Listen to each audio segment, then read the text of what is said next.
Hi friends, I am Mohan from Kishap Academy. So இந்த video பதிவில் 6th இருக்கிற பண்டை கால தமிழகத்தில் சமூகமும் பண்பாடும் சங்ககாலம் அப்படிங்கிற ஒரு பாடத்தை தான் எடுத்துட்டு வந்திருக்கோம். சரிங்களா? யூனிட் 6ல ரொம்ப முக்கியமான பாடம். இந்த பாடத்தில் வந்து பார்த்தீங்கன்னா நம்ம முடிஞ்ச அளவுக்கு அவுட் சோர்ஸும் கொண்டு வந்திருக்கோம். சரிங்களா? எங்கெங்கெல்லாம் அவுட் சோர்ஸில் இருக்கிற எக்ஸ்ட்ரா தகவல் சொல்ல முடியுமோ அது எல்லாமே கொண்டு வந்திருக்கோம். இந்த பாடமே வந்து பார்த்தீங்கன்னா உங்களுக்கு சின்ன பாடம் தான், பட் ஆனால் 21 பேஜுக்கு மேலே வரும். சரிங்களா? ஸோ சங்கம் அப்படின்னா என்ன? நம்ம ஆல்ரெடி சொல்லுவோம் சங்ககாலம் சொல்லி இல்லையா? சங்கம் அப்படிங்கிற சொல் யாரோட ஆட்சி காலத்தில் தலை தோங்கியதுன்னு வந்து பார்த்தீங்கன்னா மதுரை பாண்டிய அரசில். ஸோ சங்கம் அப்படின்னாவே ஒரு குழும்பி இருக்கிறது, நிறைய பேர்கள் சேர்ந்ததான் வந்து பார்த்தீங்கன்னா சங்கம்னு சொல்லுவாங்க. ஸோ தமிழ் புலவர்களின் குழுமத்தை சுட்டிக்காட்டும் சொல் தான் வந்து பார்த்தீங்கன்னா சங்கம் அப்படிங்கிற சொல். சரிங்களா? இப்புலவர்கள் இயற்றிய பாடல்கள் வந்து பார்த்தீங்கன்னா சங்க பாடல்கள். இப்புலவர்கள் இயற்றப்பட்ட இந்த பாடல்கள் இயற்றப்பட்ட காலம் வந்து பார்த்தீங்கன்னா சங்ககாலம் அப்படின்னு சொல்லலாம். சரிங்களா? ஸோ சங்ககாலம்னு சொல்லும்போது ஒரு பாக்ஸ் ஐட்டம் கொடுத்துருப்பாங்க. சங்க காலத்தில் வந்து பார்த்தீங்கன்னா இருந்த ஓலைச்சுவடியில் இருந்த நிறைய பாடல்கள் நிறைய இதெல்லாம் அழிஞ்சு போச்சு.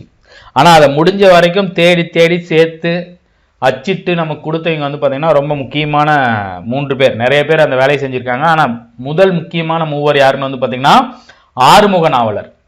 இவர் யாழ்ப்பாணத்திலிருந்து இங்கே தமிழ்நாட்டுக்கு வந்து இந்த வேலையை பண்ணியிருப்பாரு. அதுக்கப்புறம் வந்து பார்த்தீங்கன்னா தாமோதர பிள்ளை, இவரு ரொம்ப முக்கியமான ஒரு ஆள். சீவை தாமோதரம் அப்படின்னு சொல்லுவாங்க. சீவை தாமோதரம் தமிழ் பதிப்புலகின் தலைமகன் அப்படின்னு சொல்லுவாங்க. அடுத்து வந்து பார்த்தீங்கன்னா நம்மளோட தமிழ் தாத்தா என்று அழைக்கப்படுகின்ற உவே சாமிநாத ஐயர். சரிங்களா? இவங்க 3 பேர் தான். இவங்க 3 பேர் தான் வந்து பார்த்தீங்கன்னா அரும்பாடுபட்டு பனை ஓலைகளில் எழுதப்பட்டிருந்த அந்த செவ்வியல் இலக்கியங்களை வந்து பார்த்தீங்கன்னா நமக்கு தேடி தேடி சேகரித்து அச்சிட்டு கொடுத்தாங்க. அவங்க இதை எதுக்கு பண்ணாங்க அப்படிங்கிறது தெரியலைங்க. இந்த வேலை யாருமே அவங்களோட புகழுக்காக அவங்க பண்ணல. தமிழை பாதுகாக்கணும், தமிழ் செவ்விலக்கியங்கள் அழிஞ்சிடக்கூடாது அப்படிங்கிற ஒரே நோக்கம்தான். போன உடனே யாரும் இவங்களுக்கு எடுத்து கொடுத்துடல, அசிங்கப்படுத்தினாங்க. அதுக்கான ஒரு கதையே வந்து பார்த்தீங்கன்னா உவே சாமிநாத ஐயரோட ஒரு சின்ன கதையே பழைய 6th தமிழ் புக்கில் இருக்கும்.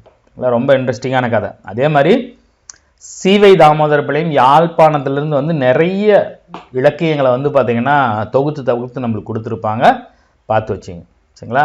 ஸோ இதுக்கான சான்றுகள்னு கொடுத்துருப்பாங்க. ஃபர்ஸ்ட் வந்து பார்த்தீங்கன்னா கல்வெட்டுகள். கலிங்க அரசன் காரவேலனுடைய கதிகும்பா கல்வெட்டு ரொம்ப முக்கியமான ஒரு கல்வெட்டு. அடுத்து புகழூர் கல்வெட்டு. சரிங்களா? நம்ம அந்த பாடத்தில் இது கொடுத்துருக்காங்களே, இதுதான் ரொம்ப முக்கியமான ஒரு கல்வெட்டு, புகழூர் கல்வெட்டு. சரிங்களா? ரொம்ப காலத்தால் முந்திய கல்வெட்டு.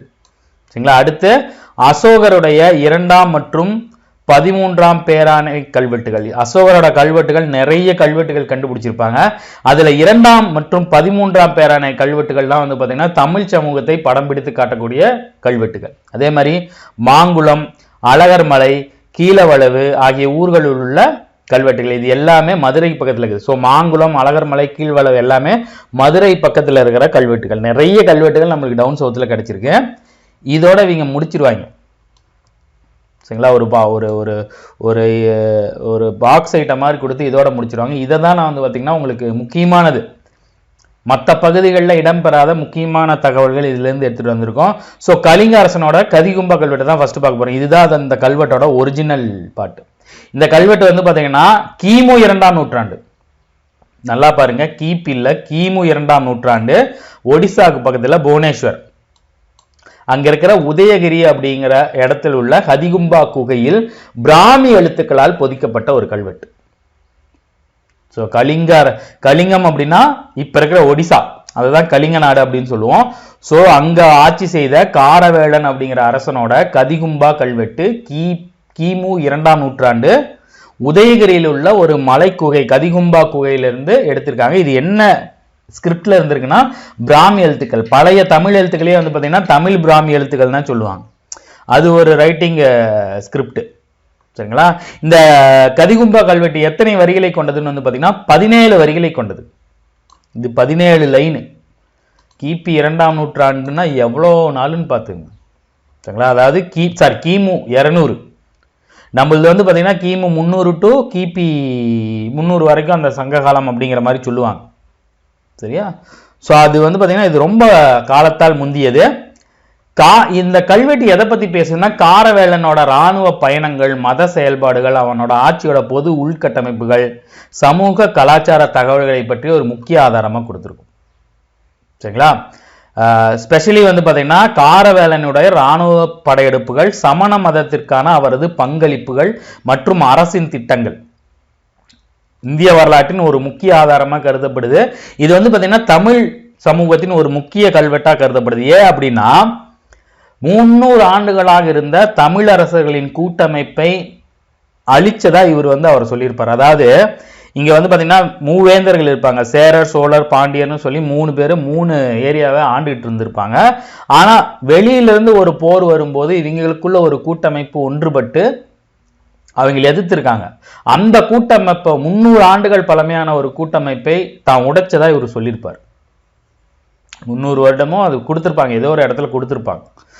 அந்த அளவுக்கு தான் தகவல் இருக்கும். ஆனால் இது ரொம்ப முக்கியமான கல்வெட்டுங்கனால தான் தேடி நம்ம மற்ற தகவலை எடுத்துருக்கோம். ஸோ கிமு 2 உதயகிரி 17 லைனு காரவேலனுடைய போர்கள், படையெடுப்புகள், சமண மதத்திற்கான பங்களிப்புகள் எல்லாமே கொடுத்துருக்கு. இந்திய வரலாற்றில் ரொம்ப முக்கியமான கல்வெட்டு காரவேலனோட கதிகும்பா கல்வெட்டு. சரியா? அடுத்து வந்து பார்த்தீங்கன்னா நம்ம பாடத்திலேயே இருக்கிற இந்த போட்டோ, இது வந்து பார்த்தீங்கன்னா கரூர் பக்கத்தில் இருக்கக்கூடிய புகழூர் அப்படிங்கிற இடத்துல இருந்து கண்டெடுக்கப்பட்ட ஒரு கல்வெட்டு. வேலாயுதம் பாளையம் அப்படிங்கிற ஒரு ஏரியா. ஸோ இந்த புகழூர் கல்வெட்டும் வந்து பார்த்தீங்கன்னா 1930 வாக்குகளில் கண்டுபிடிக்கிறாங்க. ரொம்ப முக்கியமான ஒரு கல்வெட்டு. சரிங்களா? தமிழ் சமூகத்தை பொறுத்த வரைக்கும் கரூர் புகழூர் கல்வெட்டு ரொம்ப முக்கியமான கல்வெட்டு. சரிங்களா? இது எங்கே இருக்குது அப்படின்னா கரூர் மாவட்டத்தோட புகழூர் அப்படிங்கிற ஊரில் வேலாயுதம் பாளையம் அப்படிங்கிற ஊரில் ஆறு நாட்டான் மலை அப்படிங்கிற ஒரு குன்று இருக்குது. சரிங்களா? அந்த குன்றோட உச்சியில் ஒரு முருகன் கோயில் இருக்குது. சரிங்களா? அந்த மலையோட இடைப்பகுதியில் தான் வந்து பார்த்தீங்கன்னா வலப்பக்கமும் தெற்பக்கமும் 2 குகைகள் இருக்குது. சரிங்களா? அந்த குகையில சமணர் படுக்கைகள் இருக்கு. இங்க இருக்கு பாருங்க சமணர் படுக்கைகள். சமணர்கள் வந்து பாத்தீங்கன்னா தங்குவாங்க, எந்திரிச்சு அங்கேயே ரெடியாகி அங்கேயே மாணவர்களுக்கு சொல்லி கொடுப்பாங்க. ஸோ அவங்க வந்து பாத்தீங்கன்னா கல் படுக்கைகள் தான் இருந்தாங்க. கொஞ்சம் ஒரு மேடா தலை வைக்கிறதுக்கு கொஞ்சம் மேடா வச்சு இருப்பாங்க. அதோட மேலதான் வந்து பாத்தீங்கன்னா அந்த குகைக்கு இந்த சைட்ல இது எழுதியிருக்காங்க.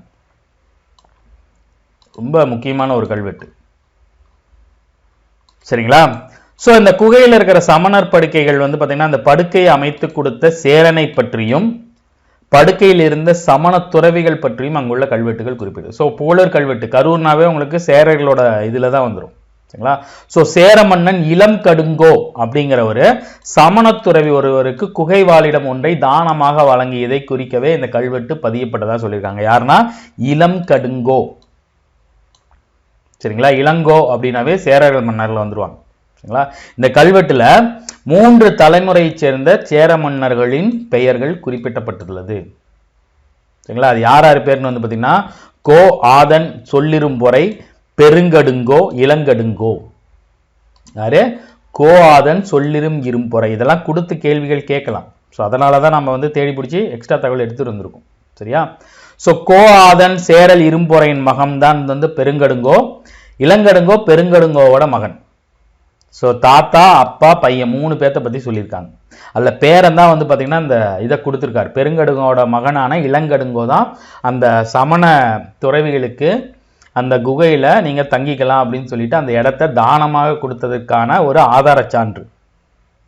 சரிங்களா? இந்த கல்வெட்டு வெட்டப்பட்டப்ப பெருங்கடுங்கோ தான் மன்னா இருந்திருக்காரு. இவர் இளவரசராக இருந்திருக்காரு. இளங்கடுங்கோ இளவரசராக முடிசூட்டப்பட்டதை குறிக்கவே இந்த தானம் வழங்கப்பட்டதுன்னு சொல்லியிருக்காங்க. நான் இளவரசனா முடிசூட்டிட்டேன், ஸோ நீங்க இதை வச்சீங்க அப்படிங்கிற மாதிரி கொடுத்திருக்காரு. அந்த கல்வெட்டு வந்து பார்த்தீங்கன்னா தமிழ் பிராமி எழுத்துக்கள்ல இடம்பெற்றுள்ளது. அந்த செய்தி வந்து பார்த்தீங்கன்னா தா அமனன் யாற்றூர் செங்கோபயன் உரைய கோ ஆதன் சொல்லிரும்பொறை மகன் பெருங்கடுங்கோ மகன் இளங்கடுங்கோ இளங்கோ ஆக அறுத்தகள். ஸோ பெருங்கடுங்களோட அதாவது கோஆதன் சொல்லிரும்பொறையோட மகனான பெருங்கடுங்கோ, பெருங்கடுங்கோவின் மகனான இளங்கடுங்கோ. இளங்கோ அப்படின்னாவே இளவரசர் அர்த்தம். இளங்கோ வடிகள் அப்படின்னு சொல்றாங்கல்ல, இளவரசர்னு அர்த்தம், பட்டத்தரசர் அப்படின்னு அர்த்தம். சரிங்களா? ஸோ அவருக்காக அறுத்த கல் அப்படின்னு சொல்லுவாங்க. ஸோ இந்த கோஆதல் செல்லிரும்பொறை அப்படிங்கிற பெயர் நிறைய இடங்கள்ல வருது. செல்வக்கடுங்கோ வாலியாதன் அப்படிங்கிறது 7ஆம் பதிற்றுப்பத்தோட தலைவன் பெயருடனே பதிந்து கிடப்பதை காணப்படுகிறது. ஸோ இந்த சேரர்கள் 10 சேரர்களை பற்றி சொல்லக்கூடிய செய்திகள் எதுல இருக்குன்னா பதிற்றுப்பத்துல இருக்கும். அதுலயும் இந்த பேர்லாம் வந்து பாத்தீங்கன்னா சொல்லப்படுது. அதே மாதிரி இவரோட மகனோட பெருங்கடுங்கோ பாலை பாடிய பெருங்கடுங்கோவையும் இளங்கடுங்கோ மருதம்பாடு இளங்கடுங்கோவையும் நினைவூற்றதா இந்த கல்வெட்டு சொல்லுது. அதாவது பதிற்றுப்பற்றில் இருக்கிற சொல்லக்கூடிய செய்திகள் உண்மை அப்படிங்கிறத நிரூபணம் செய்யக்கூடிய ஒரு கல்வெட்டு இது. அதாவது வரலாறு யாரு வேணாலும் சொல்லலாம், ஆனா அந்த வரலாறு இருந்ததற்கான சான்றுகள் வேணும்ல, அதுல ஒரு சான்று தான் இது. சரியா? அந்த கல்வெட்டுல வந்து பாத்தீங்கன்னா படுக்கை தலைமாட்டில் கல்வெட்டுகள் அப்படின்னா, இந்த இவங்க படுக்கும்போது தலைவகத்துக்கு இந்த பெட்டு மாதிரி கொஞ்சம் உயரமா பண்ணுவாங்க சமணர்கள் படுக்கிறதுக்கு. அங்கே குகையில மற்ற பகுதியில் தான் வாழ்ந்திருப்பாங்க. ஸோ அந்த படுக்கை தலைமாட்டில் எந்த முனிவன் படுத்திருக்கிறான் அப்படிங்கிறத அவங்களோட பேரை குறிப்பிட்டிருக்காங்க. அதாவது பெட்ல அவங்களோட பேர் எழுதியிருக்கு. அதுல தாவனூர் பிட்டன் கொன்றன், நல்லியூர் பிடந்தை மகள் கீரன் குன்றி, நல்லியூர் பீடன் குறமகள் கீரன் குன்றி, நத்தி பெருங்கீரன், ஆதன் ஓரி, இந்த மாதிரி பல்வேறு சமண துறவிகளோட பெயர்கள் அந்த படுக்கையோட தலைமாட்டில் பொறிக்கப்பட்டிருக்கு. அந்த படுக்கையை அமைத்து கொடுத்தவர் என்ற கொள்ளத்தக்க வகையில் எண்ணெய் வணிகன், பொன் வணிகன் என்ற பெயர்களும் சூற்றப்பட்டுள்ளது. சரிங்களா? இந்த மாதிரி வந்து நிறைய இது கிடைக்குது நமக்கு ஆதாரங்கள். ஸோ அவர்களோட பெயர்களும் வந்து பார்த்தீங்கன்னா அங்க பொறிக்கப்பட்டிருக்கு. இது கல்பாறை அப்படின்னா நீங்க நினைக்கிற மாதிரி ரொம்ப ஹார்டா இருக்காம படுக்கணும் இல்லையா, உடம்பளிக்கும் இல்லையா. ஸோ அதனால படுக்கைகள் வளவளப்பாக இருக்க ஒரு வகை மெழுகுடன் கூடிய வண்ணமும் பூசியிருக்காங்க. சும்மா கொகை படுக்கன்னு வெட்டிலாம் கொடுக்கல, அதுக்கு தலைவனை மாதிரி வச்சு அதை படுக்கிறதுக்கு ஏற்ற மாதிரி ரெடி பண்ணி கொடுத்துருக்காங்க. அதுக்கு மேலே ஏதாவது நீங்க போர்வை கீர்வை போட்டு படுப்பாங்க. சரிங்களா? ஸோ மேட்ரு என்ன அப்படின்னா, இந்த கல்வெட்டு எங்க இருக்கு, எதை பத்தி பேசுது, யார் கொடுத்தாங்க அப்படிங்கிறது ரொம்ப முக்கியம். சரிங்களா? ஸோ இதெல்லாம் வந்து பார்த்தீங்கன்னா உங்களுக்கு புத்தகத்தில் இருக்காது. இந்த மாங்குளம் கல்வெட்டு மற்ற கல்வெட்டுகளை பற்றி கூட உங்களுக்கு புத்தகத்தில் சில இடங்களில் கொடுத்துருக்காங்க. பட் இந்த கதிகும்பாவோட கார கல்வெட்டு எங்கே இருக்குது, எவ்வளோ லைனுங்கிறதுலாம் இல்லை. ஸோ அதனால தான் அதை நம்ம தனியாக எடுத்துகிட்டு வந்திருக்கோம். சரியா?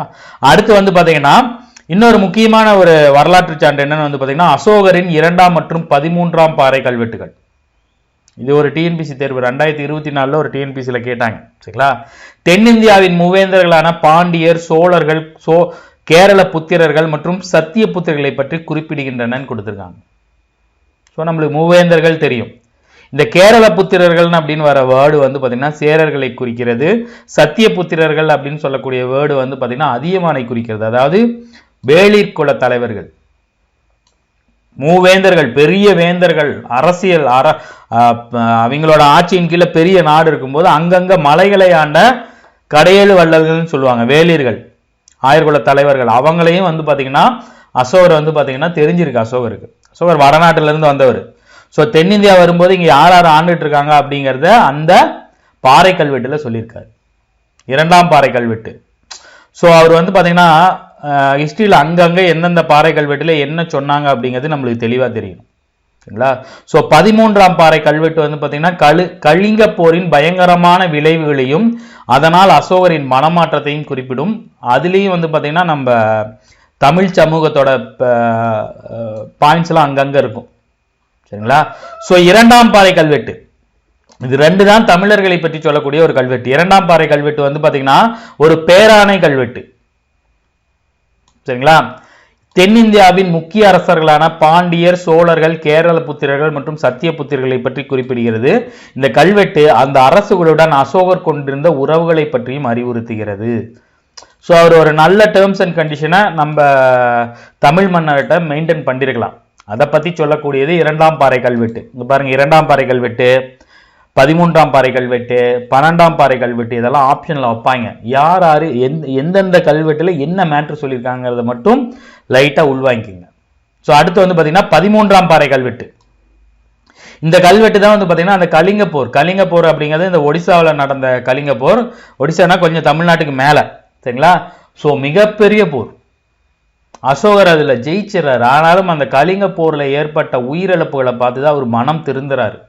ஒரு அரசன் ஒரு பெரிய போரை மேற்கொண்டு பயங்கரமாக சண்டை போட்டு அவங்கள நிறைய பேர்த்த இழந்து வெற்றியை சுவைச்சாலும் அவரால் நிம்மதியாக இருக்க முடியல. அதுக்கப்புறம் தான் அவர் வந்து பார்த்தீங்கன்னா ஒரு தம்மம் அப்படிங்கிற வழிக்கு மாறுறாரு, தர்மம் அப்படிங்கிற வழிக்கு மாறுறாரு, புத்தரை கும்பிட்றாரு. ஸோ இந்த போருக்கு பின்னாடி தான் அசோகர் மனமாற்றம் அடைந்து அமைதி மற்றும் தர்மத்தின் வழியில் ஆட்சி செய்கிறார். சரிங்களா? இந்த கல்வெட்டு அசோகரின் ஆட்சியின் பெரும் மாற்றத்தை ஏற்படுத்திய ஒரு முக்கியமான சான்று அப்படின்னு சொல்லலாம். ஸோ அதுக்கப்புறம் வந்து கிடைத்த கல்வெட்டுகள் மாங்குளம் கல்வெட்டு இருக்குது. இந்த கல்வெட்டுகள் சீரீஸில் மாங்குளம் உங்களுக்கு நான் தனியாகவே தரேன். ஸோ மாங்குளம் வந்து பார்த்திங்கன்னா மதுரையில் இருக்கிற பாண்டிய மன்னர்களை பற்றி கூறக்கூடிய ஒரு கல்வெட்டு. அழகர்மலை கல்வெட்டு இருக்குது, கீழ்வளவு, இந்த மாதிரியான எல்லாமே வந்து பார்த்திங்கன்னா உங்களுக்கு மதுரை பக்கத்தில் இருக்கிற கல்வெட்டுகளும் முக்கியமான வரலாற்று சான்றுகள். சரிங்களா? உங்களுக்கு இந்த மாங்குளம், திருவலங்க நிறைய கொண்டு வரணும் உங்களுக்கு. சரியா? அடுத்து வந்து பார்த்திங்கன்னா செப்பேடுகள். செப்பேடுகள்னு சொல்லும்போது இந்த பாடத்தில் 2 செப்பேடுகளை குறிப்பிட்டிருக்காங்க. ஒன்று வேள்விக்குடி செப்பேடு, இன்னொரு வந்து பார்த்திங்கன்னா இன்னொரு செப்பேடு என்னது, ரொம்ப முக்கியமான செப்பேடு, சின்னமனூர் செப்பேடு. சரிங்களா? இது இல்லாமல் நிறைய செப்பேடுகள் இருக்குது. சரிங்களா? ஃபஸ்ட்டு நாம் தெரிஞ்சிக்க வேண்டியது வந்து பார்த்திங்கன்னா வேள்விக்குடி செப்பேடுகள். ஸோ வேள்விக்குடி செப்பேடுகள் வந்து பார்த்திங்கன்னா ரொம்ப முக்கியமான ஒரு செப்பேடு. இது வந்து பார்த்திங்கன்னா பாண்டியர் தொடர்பான செப்பேடுகளில் ரொம்ப முக்கியம். ஏன் அப்படின்னா இதில் வந்து பார்த்திங்கன்னா களப்பிரர்கள் பற்றிய தகவல்களும் கிடைக்குது. ஏன்னா களப்பிரர்கள் பற்றிய தகவல்கள் வந்து பார்த்திங்கன்னா தமிழ்நாட்டில் ரொம்ப ரொம்ப கம்மி. சரிங்களா? இதோட சிறப்பு என்னன்னா, சங்க காலத்தில் தானம் வழங்கிய நிலத்தை கிட்டத்தட்ட 1000 ஆண்டுகளுக்கு பிறகு சான்று காட்டி பெற்றுமையை குறிப்பிட்டப்பட்டுள்ளது அப்படின்னு கொடுத்துருக்காங்க. அதாவது இப்போல்லாம் ரீசெண்டான நிலத்தையே ஏமாத்துறாங்க. ஆனால் முன்னோர்கள் எங்களுக்கு கொடுத்தாங்க அப்படின்னு சொல்லிட்டு அவங்க 1000 ஆண்டுகளுக்கு பின்னாடி வந்த அரசர்கிட்ட இந்த செப்பேடை காமிச்சு அந்த நிலத்தை மறுபடியும் வாங்கியிருக்காங்க. சரிங்களா? ஸோ இந்த செப்பேடு வந்து பார்த்தீங்கன்னா பாண்டிய மன்னன் பெருவெழுதியின் பெயரில் குறிப்பிடப்பட்டுள்ளது. சங்ககால பாண்டியருக்கு பின்னாடி தமிழர்கள் களப்பிரர் ஆட்சி செஞ்சாங்க அப்படிங்கிறதுக்கான ரொம்ப முக்கியமான சான்று. ஏன்னா களப்பிரர்கள் வந்து பார்த்தீங்கன்னா ஒரு 300-400 ஆண்டு காலம் ஆண்டிருப்பாங்க. அவங்கள வந்து பார்த்தீங்கன்னா மறுபடியும் இந்த பல்லவர்கள் வந்து தான் இது பண்ணியிருப்பாங்க. சரிங்களா? ஸோ அந்த களப்பிரர்களோட காலத்தில் வந்து பார்த்திங்கன்னா நிறைய இலக்கியங்கள் வளர்ந்துச்சு, நிறைய இலக்கிய சம்மந்தமான பக்தி இலக்கியங்கள்லாம் நிறைய வளர்ந்துச்சு. ஆனால் அவங்கள பற்றிய தகவல்கள் ரொம்ப கம்மி. அதில் இவங்களோட இந்த செப்பேடில் அவங்கள பற்றிய குறிப்புகள் காணப்படுகிறது. இந்த செப்பேடு இல்லை அப்படின்னா சங்க காலத்துக்கு பிறகு ஆட்சி செய்திருக்கும் 6க்கும் மேற்பட்ட பாண்டியர்களின் சிறப்புகளும் விவரங்களும் தெரியாமையே போயிருக்கும். அதாவது சங்க காலத்தில் பாண்டியர்களோட இது கிடைச்சிருக்கும். அதுக்கப்புறம் இடையில வந்து களப்பிரர்களோட ஆட்சி வந்திருக்கும். அதுக்கு முன்னாடி வந்து பார்த்தீங்கன்னா களப்பிரர்கள் அந்த ஆதாரங்கள் சிலதை அழிச்சிருப்பாங்க. ஸோ இந்த செப்பேடு தான் அந்த சங்க காலத்திற்கும் பின்னாடி ஆட்சி செஞ்ச 6 பாண்டியர்களை பற்றி குறிப்பிடுகிறது. அதனால தான் இது வந்து ரொம்ப முக்கியமான ஒன்று. இந்த செப்பேடு வந்து பார்த்தீங்கன்னா இதுதான் அந்த ஒரிஜினல் செப்பேடு. கிட்டத்தட்ட எத்தனை இருக்குது பார்த்தீங்கன்னா 9 செப்பேடு இருக்குது. 10 ஏடுகளை கொண்டதாக சொல்கிறாங்க. முதல் மற்றும் 10வது ஏடுகளில் உட்புறமும் மற்ற 8 ஏடுகளில் இருபுறமுமாக மொத்தம் 18 பக்கங்களில் 155 வரிகள் உள்ளன. காலத்தால் பழமையான பாண்டியர் செப்பேடுகளில் இதுதான் 2வது அப்படின்னு சொல்லியிருக்காங்க. இவ்வளோ பெரிய விஷயம் பாருங்க. இன்னமும் அது கிடைச்சிருக்கு. இதுதான் அந்த செப்பேடோட ஒரிஜினல் ஃபோட்டோ. சரிங்களா? ஸோ தொன்றுதெட்டு பாண்டியர்களின் ஆட்சியில் இருந்து வந்த அந்த நாட்டை இடையிலேயே களப்பிரர்கள் பிடிச்சிருப்பாங்க. அவர்களை கடுங்கோன் என்ற பாண்டியன் வென்று மீண்டும் பாண்டிய அரசை நிலைநிறுத்திய பிறகு ஆட்சி புரிந்த 7வது மன்னன் காலத்தில் தான் இந்த செப்பேடு வழங்கப்பட்டிருக்குது. ஸோ வந்து களப்பிரர்கள் அடித்தது வந்து பார்த்திங்கன்னா பல்லவர்கள் அப்படிங்கிற மாதிரியான ஒரு இதுவும் இருக்குது. ஆனால் பாண்டியர்கள் தான் அதை முடித்தாங்க. அது வந்து பார்த்தீங்கன்னா கடுங்கோன் அப்படிங்கிற ஒரு பாண்டியன் தான் அவர்களை வென்றாங்க அப்படிங்கிறதுக்கான ஆட்சி. அவருக்கு அப்புறம் அந்த 6 பேரில் 7வதான மன்னனோட காலத்தில் இந்த செப்பேடு வழங்கப்படுது. இந்த அரசனுக்கு முன்பு 6 பேர் அந்த மன்னர்களை பற்றி இந்த செப்பேடுக்கு கொடுத்தார் இல்லையா, அவருக்கு முன்னாடி 6 பாண்டியர்களை பற்றிய விவரங்கள் முதன் முதலாகவும் விரிவாகவும் இந்த செப்பேடில் தெரிய வருது. முதல் 7 ஏடுகள் ஒவ்வொன்றின் பின்புறத்து இடப்பக்கத்து விளிம்பிலும் வரிசையாக 1 முதல் 7 வரை எண்கள் இடப்பட்டுள்ளன. அடுத்து வரும் 3 ஏடுகளில் எண்கள் எதுவும் இல்லைன்னு சொல்லியிருக்காங்க. சரிங்களா? அந்த பாயிண்ட் எல்லாம் ரொம்ப முக்கியங்க, ரொம்ப முக்கியமான பாயிண்ட்ஸ் பார்த்து வச்சிங்க. சரிங்களா? ஸோ இந்த செப்பேடு வந்து பார்த்திங்கன்னா இலக்கிய சிறப்பு வாய்ந்தது. ஏன்னா அதோட எழுத்து நடை தென்னாட்டில் கிடைத்துள்ள பழைய காலத்தை சேர்ந்த மற்ற செப்பேடுகளைப் போலவே இந்த செப்பேடிலும் தமிழ் அப்புறம் சங்கதம் அப்படிங்கிற 2 பகுதிகள் இருக்கு. சங்கத பகுதி வந்து பார்த்திங்கன்னா கிரந்த எழுத்திலும், தமிழ் பகுதி வந்து பார்த்திங்கன்னா பழங்கால தமிழ் எழுத்தான வட்டெழுத்திலும் இருக்கு. தமிழக பகுதிகளில் விரவி வரும் சங்கத சொற்கள் பெரும்பாலும் கிரந்த எழுத்திலேயே காணப்படுகிறது. கேள்விகள் வரலாம். ஸோ தமிழோட பழைய வரி வடிவம் எதுன்னு வந்து பார்த்தீங்கன்னா வட்டெழுத்து, ஆனால் சங்கதத்தோட பழைய வரி வடிவம் எதுன்னு வந்து பார்த்தீங்கன்னா கிரந்த எழுத்து. சரிங்களா? ரெண்டுமே செயல் நடையில் தான் அமைந்திருக்குது. பிரஸ்தி பாடின என்னும் சொற்றொடர் மூலம் வரி 139 பிரஸ்தி அப்படின்னா பாடின அப்படிங்கிற சொற்றொடர் மூலம் தெரிய வருகிறது அப்படின்னு சொல்லியிருக்காங்க. இந்த செப்பேடு உள்ள செய்தி வந்து பாத்தீங்கன்னா 2 பகுதியா பிரிக்கலாம். ஒன்னு தமிழின், ஒன்னு சங்கதம். சரிங்களா? ஒன்றில் காணப்படாத விவரங்களை மற்றொன்றிலிருந்து அறிந்து கொள்ள இயலும்னு சொல்லியிருக்காங்க. ஒண்ணுல ஒரு டேட்டா இருக்கும், அதுல இல்லாத டேட்டாவை இன்னொரு பகுதியிலிருந்து நம்ம தெரிஞ்சிருக்கலாம். சரிங்களா? இந்த செப்பேட்டில் அந்த முறை பின்பற்றவில்லை அப்படின்னு சொல்லியிருக்காங்க. அதாவது ரெண்டும் தனித்தனியான மெத்தட்ஸ். சரிங்களா? வழக்கமா ஒரு செப்பேட்ல ஒரு டேட்டா இருக்கும், அதுல இல்லாத டேட்டா இன்னொரு செப்பேட்ல இருக்கும். ஆனா இதுல அந்த மாதிரியான முறை இல்லை. இந்த சங்கத பகுதின்னு சொல்றாங்களா, அது வந்து பாத்தீங்கன்னா 1 முதல் 30 வரிகள் முடிய உள்ள சங்கத பகுதி அப்படின்னு சொல்லியிருக்காங்க. கிரந்த எழுத்துல இருக்கு. ஸ்வஸ்த ஸ்ரீ இது வந்து சமஸ்கிருதமா இருக்கலாம், இல்ல சங்கத எழுத்தா கிரந்த எழுத்தா இருக்கலாம். அந்த மங்கள சொல்லுடன் இப்பகுதி தொடங்குகிறதுன்னு சொல்றாங்க. பாண்டிய வம்சத்தோட பழம்பெரும் பெருமையும் தானம் வழங்கிய அரசருடைய முன்னோர்களின் 3 பெயரை மற்றும் கூறுவதோடு நின்று விடுகிறதுன்னு சொல்லியிருக்காங்க அந்த சங்கத பகுதி. சரிங்களா? யாருக்காக எதற்காக இந்த செப்பேடு வழங்கப்பட்டது என்ற விவரம் சங்கத பகுதியில் இல்லை. சிவபெருமானுக்கு வணக்கம் கூறக்கூடிய ஸ்லோகத்துடன் வந்து பாத்தீங்கன்னா தொடங்குது. பாண்டிய வம்சத்தின் புகழை கூறுகிறது. சரிங்களா? பாண்டியர்கள் பூமியை தாங்கினால ஆதிசேஷனுக்கு ஓய்வு கிடைக்குதுங்கிற அளவுக்கு அந்த ஸ்லோகம் எழுதியிருக்காங்க. சோ மன்னர்களை கடவுளோட ஒப்பிட்டு கூறியிருக்காங்க. அகத்திய முனிவரையும் புரோகிதராக கொண்டதுன்னு சொல்லியிருக்காங்க. சரியா? மற்றொரு ஸ்லோகமும் பிரளய காலத்திலும் பாண்டி வம்சம் அழிவதில்லை. சென்ற கல்பத்தின் கடைசியில் இருந்து வந்த அரசன் இந்த கல்பத்தின் துவக்கத்தில் சந்திரருக்கு புதன் என்ற மகனாக பிறந்தான் என்றும் அவனுக்கு புரூவரஷ் பிறந்தான் என்றும் மற்றொரு ஸ்லோகம் கூறுகிறது. ஸ்வஸ்தகிருது யாஜுனு வரதேய பட்டன் இந்த பிரஸ்திதியை எழுதினான் என்ற விவரத்துடன் முடியுது. இது சங்கத பகுதியில் இருக்கிற டீடைல்டு. இந்த பிரஸ்தி அப்படின்னாவே வந்து பாத்தீங்கன்னா ஒருத்தர் வந்து புகழ்ந்து பாடுறது தான். அதாவது யாருக்கு அப்புறம் யாரு பிறந்தா, எந்த காலத்திலும் பாண்டிய அரசை அழிக்க முடியாதுங்கிற மாதிரியான ஒரு தகவல், யாருக்கு அப்புறம் அவரோட பெயர் என்ன அப்படிங்கிற மாதிரியும் கொடுத்துருக்காங்க. சரிங்களா? இந்த சங்கத பகுதியில் குறிக்கப்படக்கூடிய அரசர்களோட பெயர் வந்து பாத்தீங்கன்னா மாரவர்மன், ரணதீரன், ராஜசிம்மன். அதாவது மாரவர்மன் அப்படிங்கிற ராஜசிம்மன் பல்லவர்கள் வர ராஜசிம்மன் இல்லை, இது பாண்டியர்ல வர மாரவர்ம ராஜசிம்மன். சரிங்களா? பல்லவ மன்னனை தோற்கடித்து மலவர் மகளை மனை புரிந்தவன் தான் ராஜசிம்மன். அதனாலதான் வந்து பாத்தீங்கன்னா பல்லவர்களை தோற்கடித்தது நினைவாக ராஜசிம்மன் வச்சிருக்காங்க. இதுல இன்னொரு முக்கியமான பாயிண்ட் என்ன அப்படின்னா, இந்த செப்பேடை வழங்கியவர் யாருன்னா ஜடிதல பராந்தகன்.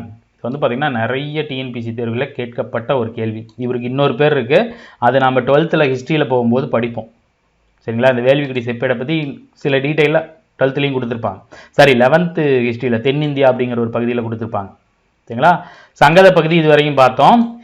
இந்த தமிழ் பகுதி வந்து பாத்தீங்கன்னா மற்ற செப்பேடுகளை போல ஆரம்பத்தில் ஆரம்பிக்காம மங்கள சொல் எது இல்லாம கொள்யானை அப்படின்னு ஆரம்பிச்சிருக்கு, வீரத்தோட ஆரம்பிச்சிருக்குது. இதுல கடவுள் வணக்கமோ பாண்டிய வம்சத்தின் புகழோ எதுவும் தனியாக தமிழில் குறிப்பிடப்படவில்லை. எல்லாமே சங்கத பகுதியில் தான் குறிப்பிட்டிருக்காங்க.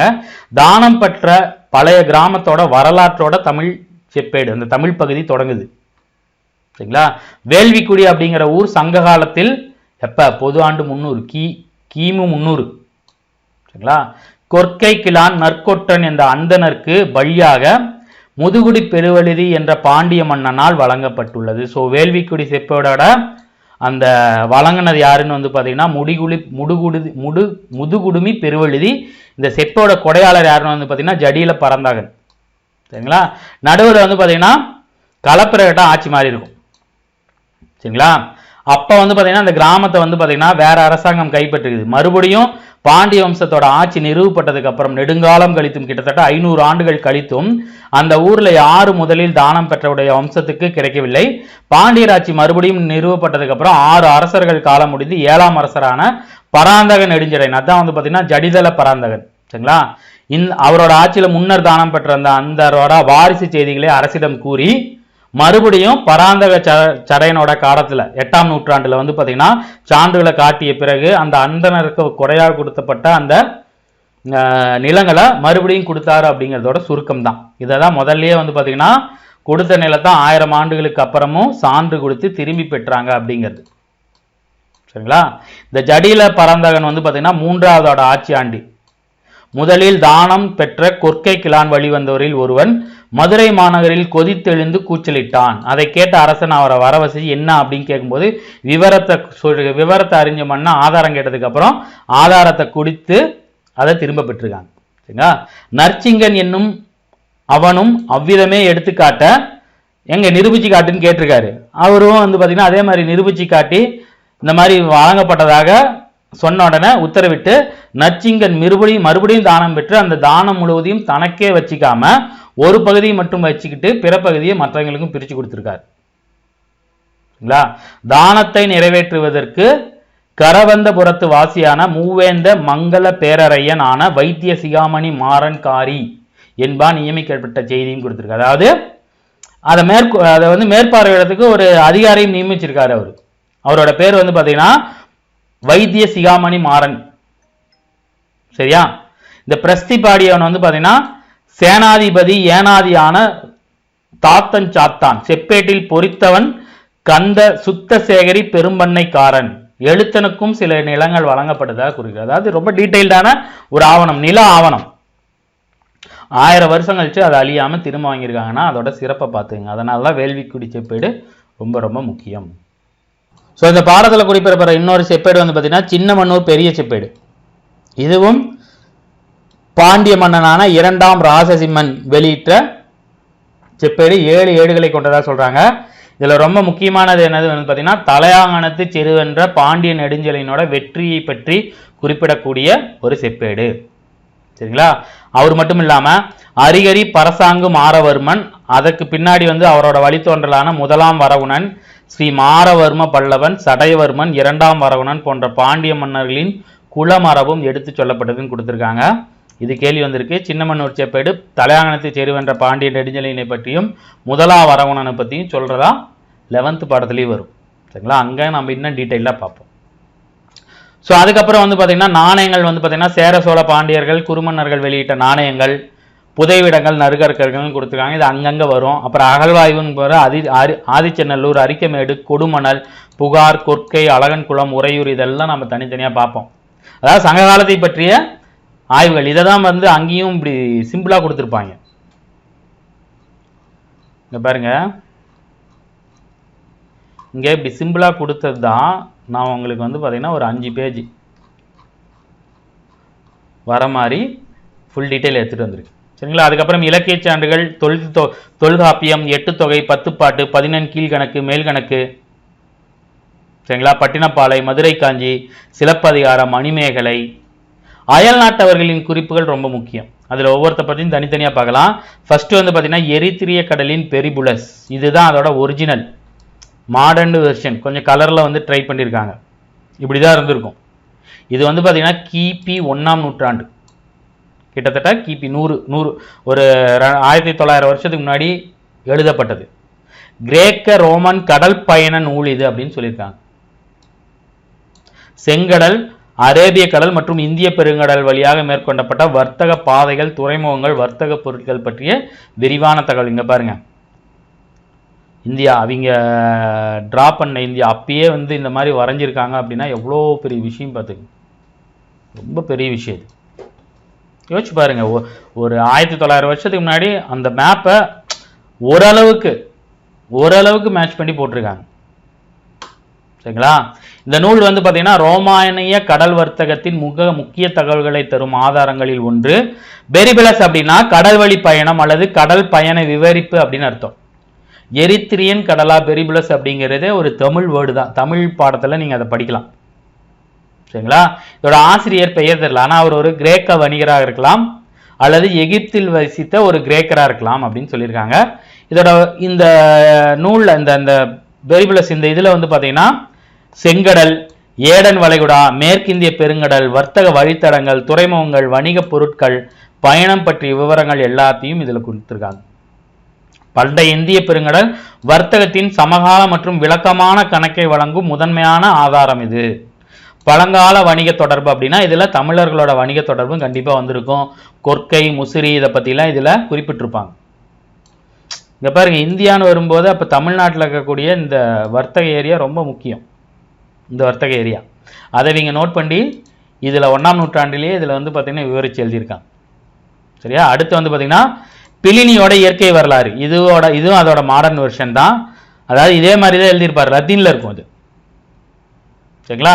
இந்த நூல் வந்து பார்த்தீங்கன்னா மூத்த பிலினி அப்படின்னு சொல்லக்கூடிய அவரால் கிபி 77 2ஆம் நூற்றாண்டுன்னு சொல்லுவாங்க. கிபி 77 வெளியிடப்பட்ட இந்த நூல் வானியல், விலங்குகள், தாவரங்கள், கலை மற்றும் புவியியல் பல்வேறு தகவல்களை கொண்டது. இதெல்லாம் ஏன் இதுல கொடுத்துருக்காங்கன்னா இதெல்லாம் தமிழர்கள் பற்றிய குறிப்புகள் இருக்கு. சரிங்களா? லத்தீன் மொழியில 37 தொகுதியா அது பிரிச்சிருக்காங்க. இதோட நிறைய பகுதிகள் நமக்கு கிடைக்கல. ஆனா பழைய ஆசிரியர்கள் நிறைய பேர் பாத்தீங்கன்னா சேகரிக்கப்பட்ட தகவல்களின் தொகுப்பாக தான் அது இருக்கு. அப்பயே பாருங்க கலர்லாம் யூஸ் பண்ணி டிசைன் போட்டு நீட்டா எழுதியிருக்காங்க. சரிங்களா? அடுத்து தாலமியோட புவியியல் வரலாற்றின் ஒரு காலகட்டத்தை குறிக்கிறது. புவியியலை 2ஆ பிரிச்சுக்கலாம். எகிப்தை ஆண்ட தாலம பேரரசு மற்றும் டோலமி அப்படிங்கிற உருவாக்கிய புவியியல் கோட்பாடு 2 பத்தி குறிப்பிடுது. சரிங்களா? பண்டைய எகிப்து, மத்திய தரைக்கடல் கிழக்கு பகுதி. இங்க பாரு, இதுலயும் ஒரு மேப் வந்திருக்கு. இங்க பாருங்க, இதுலயும் அந்த உலக மேப் பாருங்க, ஓரளவுக்கு மேட்ச் பண்ணிருக்காங்க. இலங்கை, இந்தியாலாம் சேர்ந்துருக்க மாதிரி. இது அவங்களோட பார்வையில் எழுதப்படுது. அப்ப அந்த சேட்டலைட் எல்லாம் கிடையாது இல்லையா? வச்சு பாருங்க, அப்பயே ஓரளவுக்கு மேட்ச் பண்ணி எழுதியிருக்காங்க. ஸோ அவர் சொன்ன பிரகாரம் அந்த நாட்டோட தலைநகரம் பார்த்தீங்கன்னா அலெக்சாண்ட்ரியா. டோலமியோட புவியியல் பண்டைய உலக வரைபடங்கள் மற்றும் புவி மைய கோட்பாடை அடிப்படையாக கொண்டது. புவியை மையமாக வச்சு எல்லாம் சுத்துது அப்படிங்கிற மாதிரியான கோட்பாடை கொண்டது. ஆனால் அது இல்லை. ஸோ அதுக்கப்புறம் இன்னொன்று பார்த்தீங்கன்னா மெகஸ்தனிஸோட இண்டிகாவும் ரொம்ப முக்கியம். இண்டிகா பார்த்தீங்கன்னா மௌரிய பேரரசை பற்றிய கிரேக் எழுத்தாளர் மெகஸ்தனிஸ் எழுதிய நூல். அலெக்சாண்டருக்கு பிறகு பாரசீக பாபிலோனியா நாடுகளை ஆண்ட செலுகசோ நிகோடர் அப்படிங்கிறோட தூதுவரான மெகஸ்தனிஸ் எழுதிய இண்டிகா அப்படிங்கிற நூல் மௌரிய பேரரசான சந்திரகுப்தர் அசோகரோட அப்பாவை பற்றி அவரை பற்றிய குறிப்புகள்லாம் இருக்கும். அவரோட சந்திரகுப்த மௌரியரோட அரண்மனைக்கு அவர் மெகஸ்தனிஸ் பார்த்தீங்கன்னா வந்திருக்காரு. 8 பகுதி கொண்ட நூல் பார்த்தீங்கன்னா முழுசாக கிடைக்கல. இந்த நூலில் இன்னும் நிறைய தகவல்கள் இருக்கு. இந்த நூலில் பார்த்தீங்கன்னா அவர் கொஞ்சம் பொய்யெல்லாம் சொல்லியிருப்பார். அதை பார்த்து அலெக்சாண்டர் பயந்துருப்பார். இங்கே படையெடுத்து போகலாமா வேணாமாங்கிற மாதிரி பயந்துருப்பார். பெரிய பெரிய மனிதர்கள் இருக்காங்க, என்னென்னமோ சொல்லியிருப்பார் இந்த நூலில். இந்த நூலில் அவர் சொன்னதை வச்சு ஒரு படமே எடுக்கலாம். இந்தியாவில் ஒத்தைக்கண் மனிதர் இருக்காங்க, ஜெயின்ஸ் இருந்தாங்க, ஒரு 20-30 அடிக்கு உயரமான மனிதர் இருந்தாங்க. அவங்க காது காலு வரைக்கும் இருந்துச்சு, அவங்க காதை வச்சு அவங்க உடம்பையே மூடிக்கலாம், பறக்கிற மாதிரி பாம்பு இருந்துச்சு, பல்லு வச்ச யானை இருந்துச்சுங்கிற மாதிரி நிறைய விஷயங்களை பார்த்தீங்கன்னா சொல்லியிருப்பார். அது உண்மையா பொய்யான்னு தெரியல, ஆனால் அதற்கான வரலாற்று சான்றுகள் கிடைக்கல. ஆனால் அவர் யானைகளை பற்றி இதெல்லாம் குறிப்பிட்டிருக்காரு.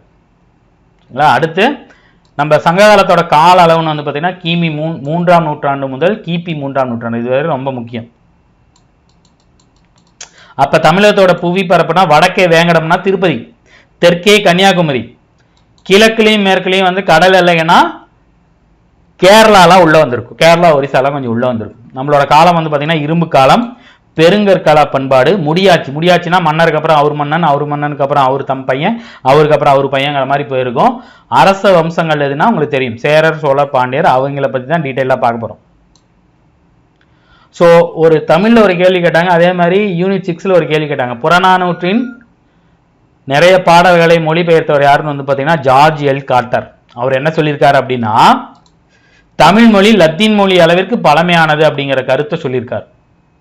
எந்த மொழிகளின் செல்வார்க்கு உட்படாமல் சுதந்திரமாக தனித்து வளரக்கூடிய மரபாக உருப்பெற்று வளர்ந்து எழுந்துள்ளதுன்னு சொல்லுவாங்க. லத்தீன்லாம் இப்போ யாரும் பேசுறது இல்லை, ஸ்கிரிப்டில் மட்டும்தான் இருக்கு. ஆனால் தமிழ் பார்த்தீங்கன்னா லத்தீன் அளவுக்கு பழமையானது. இன்னும் நம்ம பேசிட்டு இருக்கோம், இன்னும் எழுத்து வடிவம் இருக்கு, இணையத்தில் அச்சேத்திருக்கோம்.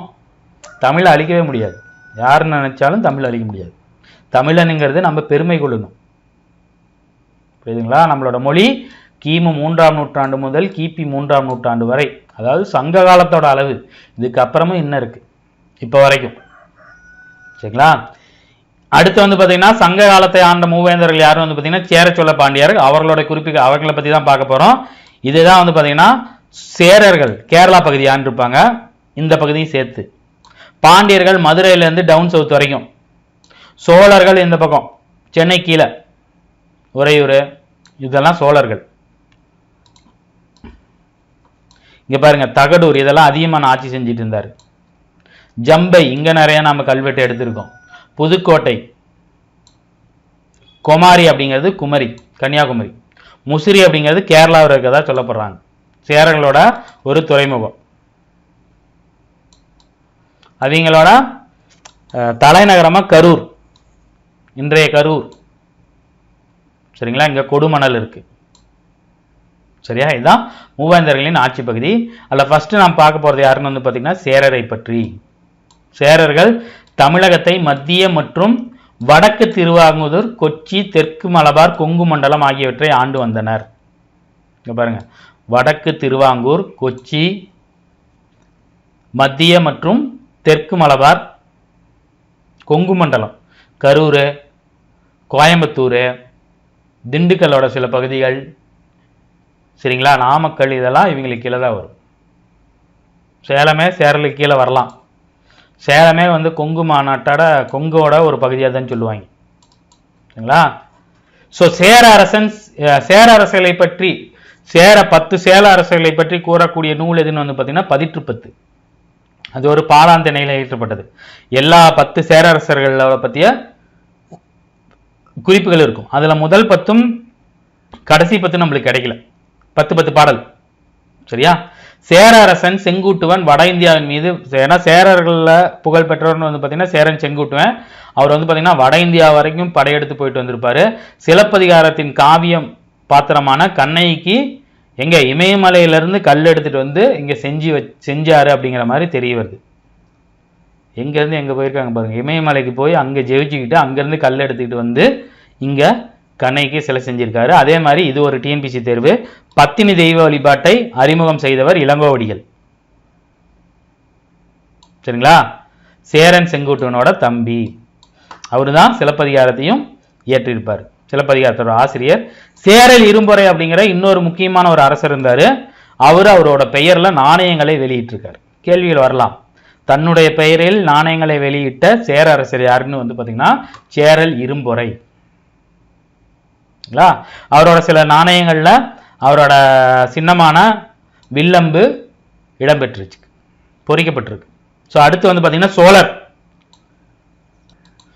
சோழர்கள் வந்து பார்த்தீங்கன்னா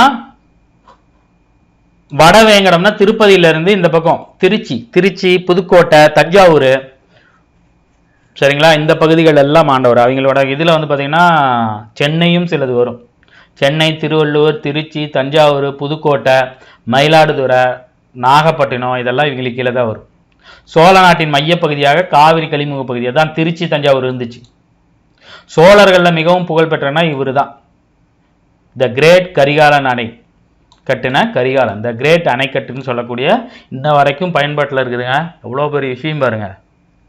இவரை வந்து பார்த்தீங்கன்னா நிமித்தங்களை தோற்கடித்தவர்னு சொல்லியிருப்பாங்க. அதாவது இவருக்கு வந்து பார்த்தீங்கன்னா போருக்கு போகிறதுக்கு முன்னாடி ஜாதகம் பார்ப்பாங்க இல்லையா, அந்த ஜாதகத்தில் ஒரு தோத்து போயிடுவார் அப்படிங்கிற மாதிரி 2-3 பேர் சொல்லிடுவாங்க. ஆனாலும் இவர் போய் அவர் எதிர்த்த பாண்டியர், அவரோட இருந்த சேரர்கள், அவங்களை ஆதரித்த 11 வேளிர் கூட்டுப்படை எல்லாத்தையும் தஞ்சாவூரில் இருக்கிற வெண்ணி அப்படிங்கிற இடத்துல தோற்கடிச்சிருப்பார். யார்? சேரர்கள், பாண்டியர்கள், அவங்களுக்கு உதவி பண்ண 11 கூட்டுப்படை. அதனால தான் இவர் என்ன சொல்லுவாங்க, வெண்ணி அப்படின்னு சொல்லுவாங்க. சரிங்களா. ஸோ காடுகளை விளைநிலமாக மாற்றிருக்காரு. வேளாண்மையை மேம்படுத்துவதற்கோசரம் காவிரியின் குறுக்கே அப்படியே கல்லணையை கட்டியிருக்காரு. அதை இப்போ நினைச்சா கூட நம்ம கட்ட முடியாது, ஏன்னா இன்ன வரைக்கும் ஒரு 2000 வருஷமா யூஸ்ஃபுல்லாக இருக்கு. சரிங்களா. சோழர்களின் துறைநகரம் வந்து பார்த்தீங்கன்னா புகார், அது ஒரு வணிக நகரம். சரிங்களா. பட்டினப்பாலை நம்மளோட சிலபஸில் டைரெக்டாக கவர் ஆகுது. பட்டினப்பாலை யாரை பற்றி குறிப்பிடுனா கரிகால சோழனை பற்றியும், புகார், உறையூர் இந்த மாதிரியான நகரங்கள்ல இருந்த வணிக சிறப்பை பற்றியும் அந்த நூலில் சொல்லியிருப்பாங்க. பட்டினப்பாலை எழுதியவர் வந்து பார்த்தீங்கன்னா கடியலூர் உருத்திரங்கண்ணனார். தமிழ் வரும்போது இல்லை யூனிட் 6லயோ பட்டினப்பாலையை பற்றி உங்களுக்கு டீட்டெயிலில் தனியாகவே நான் ஒரு வீடியோ தரேன். ஏன்னா சிலபஸில் டைரெக்டாக வர ஒரே பேர் பட்டினப்பாலை தான், மற்றெல்லாம் தூக்கிட்டாங்க. பட்டினப்பாலை டைரெக்டாக வரும், ஏன்னா அது யூனிட் 6ல் கவர் ஆகிறதுனால. ஸோ அடுத்து வந்து பார்த்தீங்கன்னா பாண்டியர்கள். ஆக்சுவலாக சேரர்களை பற்றி சோழர்களை பற்றி கூற அளவுக்கு பாண்டியர்களை பற்றி இப்போ யாரும் பேசுறதில்லை. ஆனால் பாண்டியர்களும் ரொம்ப முக்கியமானவங்க. தென் தமிழகத்தை ஆட்சி புரிந்தவங்க பாண்டிய அரசர்கள் தான். தமிழ் வளர காரணமானவர்கள். பல்வேறு புலவர்களை ஆதரிச்சிருக்காங்க. பாண்டிய அரசர்களோட பல்வேறு பெயர்கள் சங்க இலக்கியங்கள்ல இருக்கு. அதுல ரொம்ப முக்கியமானவர் இவர் தான், பாண்டிய நெடுஞ்செழியன். யாரு? பாண்டிய நெடுஞ்செழியன். சரியா. இவரை வந்து பார்த்தீங்கன்னா தலையாங்கானத்து செருவென்ற பாண்டிய நெடுஞ்செழியன்னு சொல்லுவாங்க. தலையாங்கானம் அப்படிங்கிற ஒரு இடத்துல சேரர் சோழர் இவர் இந்த போர்ல வந்து பார்த்தீங்கன்னா 5 வேளிர். இவர் கரியாச்சோழன் வந்து பார்த்தீங்கன்னா 11 வேளிர் கூட்டுப்படை. இவர் 5 வேளிர். இவர் சேரர் பாண்டியரை, இவர் சேரர் சோழரை தோக்கடிச்சிருக்காரு. இவர் தோக்கடிச்ச இடம் வந்து பார்த்தீங்கன்னா வெண்ணி, இவர் வந்து பார்த்தீங்கன்னா தலையாங்கனம். அதனாலதான் இவருக்கு தலையாங்கானத்து செருவென்ற பாண்டிய நெடுஞ்செழியன்னு சொல்லியிருப்பாங்க. கொற்கையின் தலைவர்னு இவர் சொல்றாங்க. பாண்டிய நாடு முத்து கொழிப்புக்கு பெயர் பெற்றது. உங்களுக்கு தெரியும், முத்துனாவே பாண்டி முத்து தான். பல்வேறு நாணயங்களும் வெளியிட்டிருக்காங்க. அந்த நாணயத்தோட ஒரு புறத்துல யானையோட உருவமும் மற்றொரு புறத்துல அவங்களோட அரச சின்னமான மீனின் உருவத்தையும் அந்த நாணயங்கள் இருக்கு. முதுகுடிமி பெருவழுதி நம்ம பார்த்தல மேல, அந்த பாண்டிய அரசர் பல்வேறு வேத வேள்விகளை நிகழ்த்தியதை கொண்டாடும் விதமாகவும் நாணயங்களை வெளியிட்டிருக்கார். வேத வேள்வி கொண்டாடுறதெல்லாம் நாம் நினைக்கிற மாதிரி வீட்டில் பண்ணுற கணபதி பூஜை மாதிரி இல்லை. 10,000 பேர் 1,00,000 பேர் அந்த மாதிரி கலந்துப்பாங்க. 1000-2000 புரோகிதர்கள் அதில் இருப்பாங்க. சரிங்களா? ஸோ இதெல்லாம் பாக்ஸ் ஐட்டம், மிஸ் பண்ணக்கூடாதுன்னு எடுத்துகிட்டு வந்திருக்கேன். முக்கியத்துவம் வாய்ந்த சேரரசர்கள் வந்து பார்த்தீங்கன்னா உதியன் சேரலாதன், இமயவரம்பன் நெடுஞ்சேரலாதன், சேரன் செங்குட்டுவன், சேரல் இரும்புரை. அதே மாதிரி முக்கியத்துவம் வாய்ந்த சோழ அரசர்கள் வந்து பார்த்தீங்கன்னா இளங்கச்சென்னி, கரிகாலனோட அப்பா, கோச்செங்கனான், கிள்ளிவளவன், பெருநற்கிள்ளி. இவங்கெல்லாம் ராஜராஜ சோழனுக்கு முன்னாடி வந்த முற்கால சோழர்கள். பிற்கால சோழர்கள் வந்து பார்த்தீங்கன்னா ராஜராஜ சோழன், ராஜேந்திர சோழன், 2ஆம் ராஜராஜன் அப்படிலாம் பேர் வரும். சரிங்களா? முக்கியத்துவம் வாய்ந்த பாண்டிய அரசர்கள் வந்து பார்த்தீங்கன்னா நெடியோன், பாண்டிய நெடியோன், பாண்டிய நன்மாறன், முதுகுடிமி பெருவழுதி. முதுகுடிமினா பெரிய குடிமை வச்சிருப்பாருன்னு அர்த்தம். அவரோட குடும்பம் முதுமையான குடும்பம். முதுமையான வயசான குடும்பம் இல்ல, பழம் பெரும் வாய்ந்த குடும்பம்னு அர்த்தம். சரிங்களா? இதுதான் சேரர்களோட கலிமுக பகுதி. காவிரி பூம்பட்டினம், நாகப்பட்டினம், அரிக்கமேடு, மரக்காணம் இதெல்லாம் வந்து பார்த்தீங்கன்னா பாண்டிச்சேரியில் வந்துடும். சரிங்களா? பாண்டியர்னா இந்த சைடு மதுரை, வைகை, தாமிரபரணி, அழகன்குளம், கொற்கை, கன்னியாகுமரி. சேலர்கள்லாம் முசிறி, இந்த பெரிய ஆறு போகிற இடத்துல, கடலில் கலக்கிற இடத்துல முசிறி இருக்கும். சரிங்களா? இலங்கை தனி. சரிங்களா? இந்த மூவேந்தர்கள் ஒவ்வொருத்தரும் ஒவ்வொரு பட்டத்தை சூட்டி கொண்டார்கள். சேரர்கள்னா ஆதவன், கூட்டுவன், வானவன். சேரன் செங்கூட்டுவன் வருது இல்ல, இரும்புரை, சேரல் கணக்கால் இரும்புரைன்னு வருது இல்ல, இதெல்லாம் வந்து பார்த்தீங்கன்னா அவங்களோட பட்டப்பெயர், சிறப்பு பெயர். சோழர்கள் வந்து பார்த்தீங்கன்னா சென்னி, செம்பியன், கிள்ளி, வளவன். பாண்டியர்கள்னா மாறன், வழுதி, செலியன், தென்னார். இதெல்லாம் பாண்டியர்களோட, தென்னவன், இதெல்லாம் பாண்டியர்களோட சிறப்பு பெயர்கள், குடிப்பெயர்கள், சிறப்பு பெயர்கள். சரியா? அதான் என்ன சொல்லுவாங்க, அடமொழி. சரியா? அடமொழி இல்லாத அரசர்களே இல்லை. ஸோ கல்லணை பற்றி தனியாக கொடுத்துருக்காங்க. இது பாருங்க, இதுதான் இப்போ இருக்கிற கல்லணை. அப்போ கட்டுந்து இப்போ வரைக்கும் அப்படியே கொஞ்சம் நம்ம ஆல்ட்ரு பண்ணி ஓட்டிகிட்டு இருக்கோம். நான் திருச்சியில் ஒரு 6-7 மாதம் இருந்தேன். ஆனால் கல்லணை போகிறதுக்கான டைம் எனக்கு கிடைக்கல. கிடைச்சிருந்தா போய் பார்த்துருக்கலாம். மறுபடியும் எப்போயா இருந்தாலும் கல்லணை ஒரு தடவை போய் மீட் பண்ணுங்க, சாரி பாருங்கள். ஏன்னா பார்க்க வேண்டிய ஒரு இடம் இது. வந்து பார்த்திங்கன்னா பாசனத்திற்காக கடலில் கலக்கிற இதை வந்து பார்த்திங்கன்னா திருப்பி விடுறதுக்கோசரம் காவிரி ஆற்றோட குறுக்கே அந்த கல்லணை கட்டியிருக்காரு. 69 ஏக்கர் நிலத்துக்கு இது நீர்ப்பாசன வசதி வழங்குது. கல்லணையை திருச்சியை செழிப்பாக வச்சிருக்கிறதுல முக்கியமான அணை. சரியா? ஸோ அடுத்து வந்து பார்த்தீங்கன்னா அரசுரிமை சின்னங்கள்னு கொடுத்துருப்பாங்க. மன்னர்களோட அரசுரிமை சின்னங்கள்னா ஒன்று வந்து பார்த்தீங்கன்னா செங்கோல், ஸ்கெப்டர், ட்ரம்பு, முரசு, போர் முரசு, செய்தி முரசு, வெற்றி முரசு, இந்த மாதிரி நிறைய முரசு இருக்கு. வெண்கொற்றை கிடை, திருக்குறள்ல அடிக்கடி இந்த சொல்லாடல் எடுத்தாளப்படும். அதாவது குடையின் கீழ் ஆட்சி செய்பவர், வெண்கொற்றன் கிடையின் கீழ் ஆட்சி செய்பவர். அந்த மேலே அம்பர்லா, இந்த பாகுபலி படம் பார்த்தீங்கன்னா அந்த செகண்ட் பாகுபலி 2ல் வந்து பார்த்தீங்கன்னா அந்த இன்ட்ரோலுக்கு முன்னாடி அந்த கொடை உளுந்து வரும்போது பிரபாஸ் கரெக்டாக கையில் பிடிப்பார் இல்லையா, அதான் வெண்கொற்றை கொடைன்னு சொல்லுவாங்க. சரியா? ஸோ இந்த பாக்ஸ் ரொம்ப முக்கியம். மூவேந்தர்கள், அவர்களோட மாலை பனம்பூ மாலை, சேரரோட மாலை பனம்பூ மாலை, அவங்களோட துறைமுகம் வந்து பார்த்தீங்கன்னா முசிறி, தொண்டி. தலைநகரம் வந்து பார்த்தீங்கன்னா வஞ்சின்னு சொல்லுவாங்க, கரூர்னு சொல்லுவாங்க, இல்லை கருவூர் அப்படின்னு சொல்லுவாங்க. கரூர். அவங்களோட சின்னம் வில்லம்பு. அடுத்து சோழர்களோட மாலை அத்திப்பூ மாலை. அவங்களோட துறைமுக நகரம் புகார் அல்லது பூம்புகார் அல்லது காவிரி பூம்பட்டினம். அவங்களோட தலைநகரம் வந்து பார்த்தீங்கன்னா உறையூர் அல்லது புகார். புலிச்சின்னம் தான் அவங்களோட அரச சின்னம். அடுத்து பாண்டியர்கள்னா வேப்பம்பூ மாலை, அவங்களோட துறைமுகம் நகரம் தூத்துக்குடி பக்கத்தில் இருக்கிற கொற்கை, அவங்களோட தலைநகரம் வந்து பார்த்தீங்கன்னா சங்ககால மதுரை, இப்போ இருக்கிற மதுரை தான். சரிங்களா? இரட்டை மீன்கள்னு சொல்லுவாங்க. இரட்டை மீன்கள் அவங்களோட அரசு சின்னம். இந்த பாக்ஸ் ரொம்ப முக்கியங்க. பரீட்சைக்கு படிக்கலனாலும் தெரிஞ்சு வச்சுங்க, நம்மளோட ஹிஸ்ட்ரி நமக்கு தெரியணும். சரியா? அடுத்து வந்து பார்த்தீங்கன்னா சில குறுநில மன்னர்கள், குறுநில ஆய் வேளிர் அப்படின்னு சொல்லக்கூடிய குறுநில மன்னர்களும் நம்ம தமிழ்நாட்டில் இருந்திருக்காங்க. அவங்களும் வந்து பார்த்தீங்கன்னா தனியாக ஒரு கவர்மெண்ட்டை ரன் பண்ணியிருக்காங்க. ஆனால் அவங்க ஆட்சி செய்த பகுதி சின்னதுங்கிறனால அவங்கள வேளிர்னு கூப்பிட்றாங்க. கடையேழு வள்ளல்கள் இருந்திருக்காங்க. ஒருத்தர் வந்து பார்த்தீங்கன்னா அதியமான், தகடூர் பகுதி, நெல்லிக்கனியை அவைக்கு கொடுத்தவர் அரிய நெல்லிக்கனி. இது சாப்பிட்டா ரொம்ப நாள் உயிரோட இருக்கலாம்னு சொல்லி மன்னருக்கு கொடுக்கும்போது மன்னர் அதை சாப்பிடாம அவையார் கொடுத்துருவாங்க. நீங்கள் சாப்பிடுங்க, நீங்கள் சாப்பிட்டா நிறைய நாள் வந்து பார்த்தீங்கன்னா உயிரோட இருக்கலாம், தமிழ் உயிரோட வாழும் அப்படின்னு சொல்றது. ஸோ இவர் வந்து பார்த்தீங்கன்னா முல்லைக்கு தேர் கொடுத்த பாரி. இவர் வந்து தேரில் போயிட்டு இருக்கும்போது வந்து பார்த்தீங்கன்னா ஒரு முல்லை கொடி வந்து பார்த்தீங்கன்னா பற்றி ஏறுறதுக்கு எந்த ஒரு தாங்களும் இல்லாமல் இருக்கும்போது அது பற்றி ஏறதுக்கு முன்னாடி தேரையே கொடுத்துருவார். இதெல்லாம் நம்ம பார்க்கும்போது முட்டாள்தனம் மாதிரி இருக்கும். ஆனால் இதில் நீங்கள் தெரிஞ்சுக்க வேண்டியது, அவங்களுக்கு அந்த மனசு வந்துடுது. பார்த்தீங்களா? நீங்கள் கோடீஸ்வரர் ஆகி போயிட்டீங்க, கோடி கோடியாக அவங்கள்ட்ட பணம் இருக்குது, ஒரு பிச்சைக்காரன் ரோட்டில் சோத்துக்கு வழி இல்லாமல் அவங்களுக்கு வந்து 1 கோடி எடுத்து கொடுப்பீங்களா? ஒரு 100-500 ரூபா கொடுப்பீங்க. அதுதான் நம்மளோட வள்ளல் தன்மையான ஒரு முல்லைக்கு தேர் கொடுத்துருக்காருன்னா இதை வந்து நம்ம பார்த்தீங்கன்னா முட்டாள்தனமாக பார்க்கக்கூடாது, அவங்களோட வள்ளல் தன்மை பார்க்கணும். சரி, அதே மாதிரி காரி பேகன் மயிலுக்கு போர்வை கொடுத்தவர். இவர் காட்டில் போயிட்டு இருக்கும்போது ஒரு மயில் வந்து அப்படியே பனியில் குளிரில் நடுங்கிட்டு இருக்கிறத பார்த்தோன்னா தன்னோட போர்வை எடுத்து அந்த மயிலுக்கு போத்தி விட்டாராம். இதெல்லாம் அவங்களோட வள்ளல் தன்மையை காட்டுதுங்க. இல்லைனாலும் மயில் சர்வை ஆயிருக்கும் அப்படிங்கிறது ஒரு நாட்டோட ராஜாவுக்கு தெரியாதா?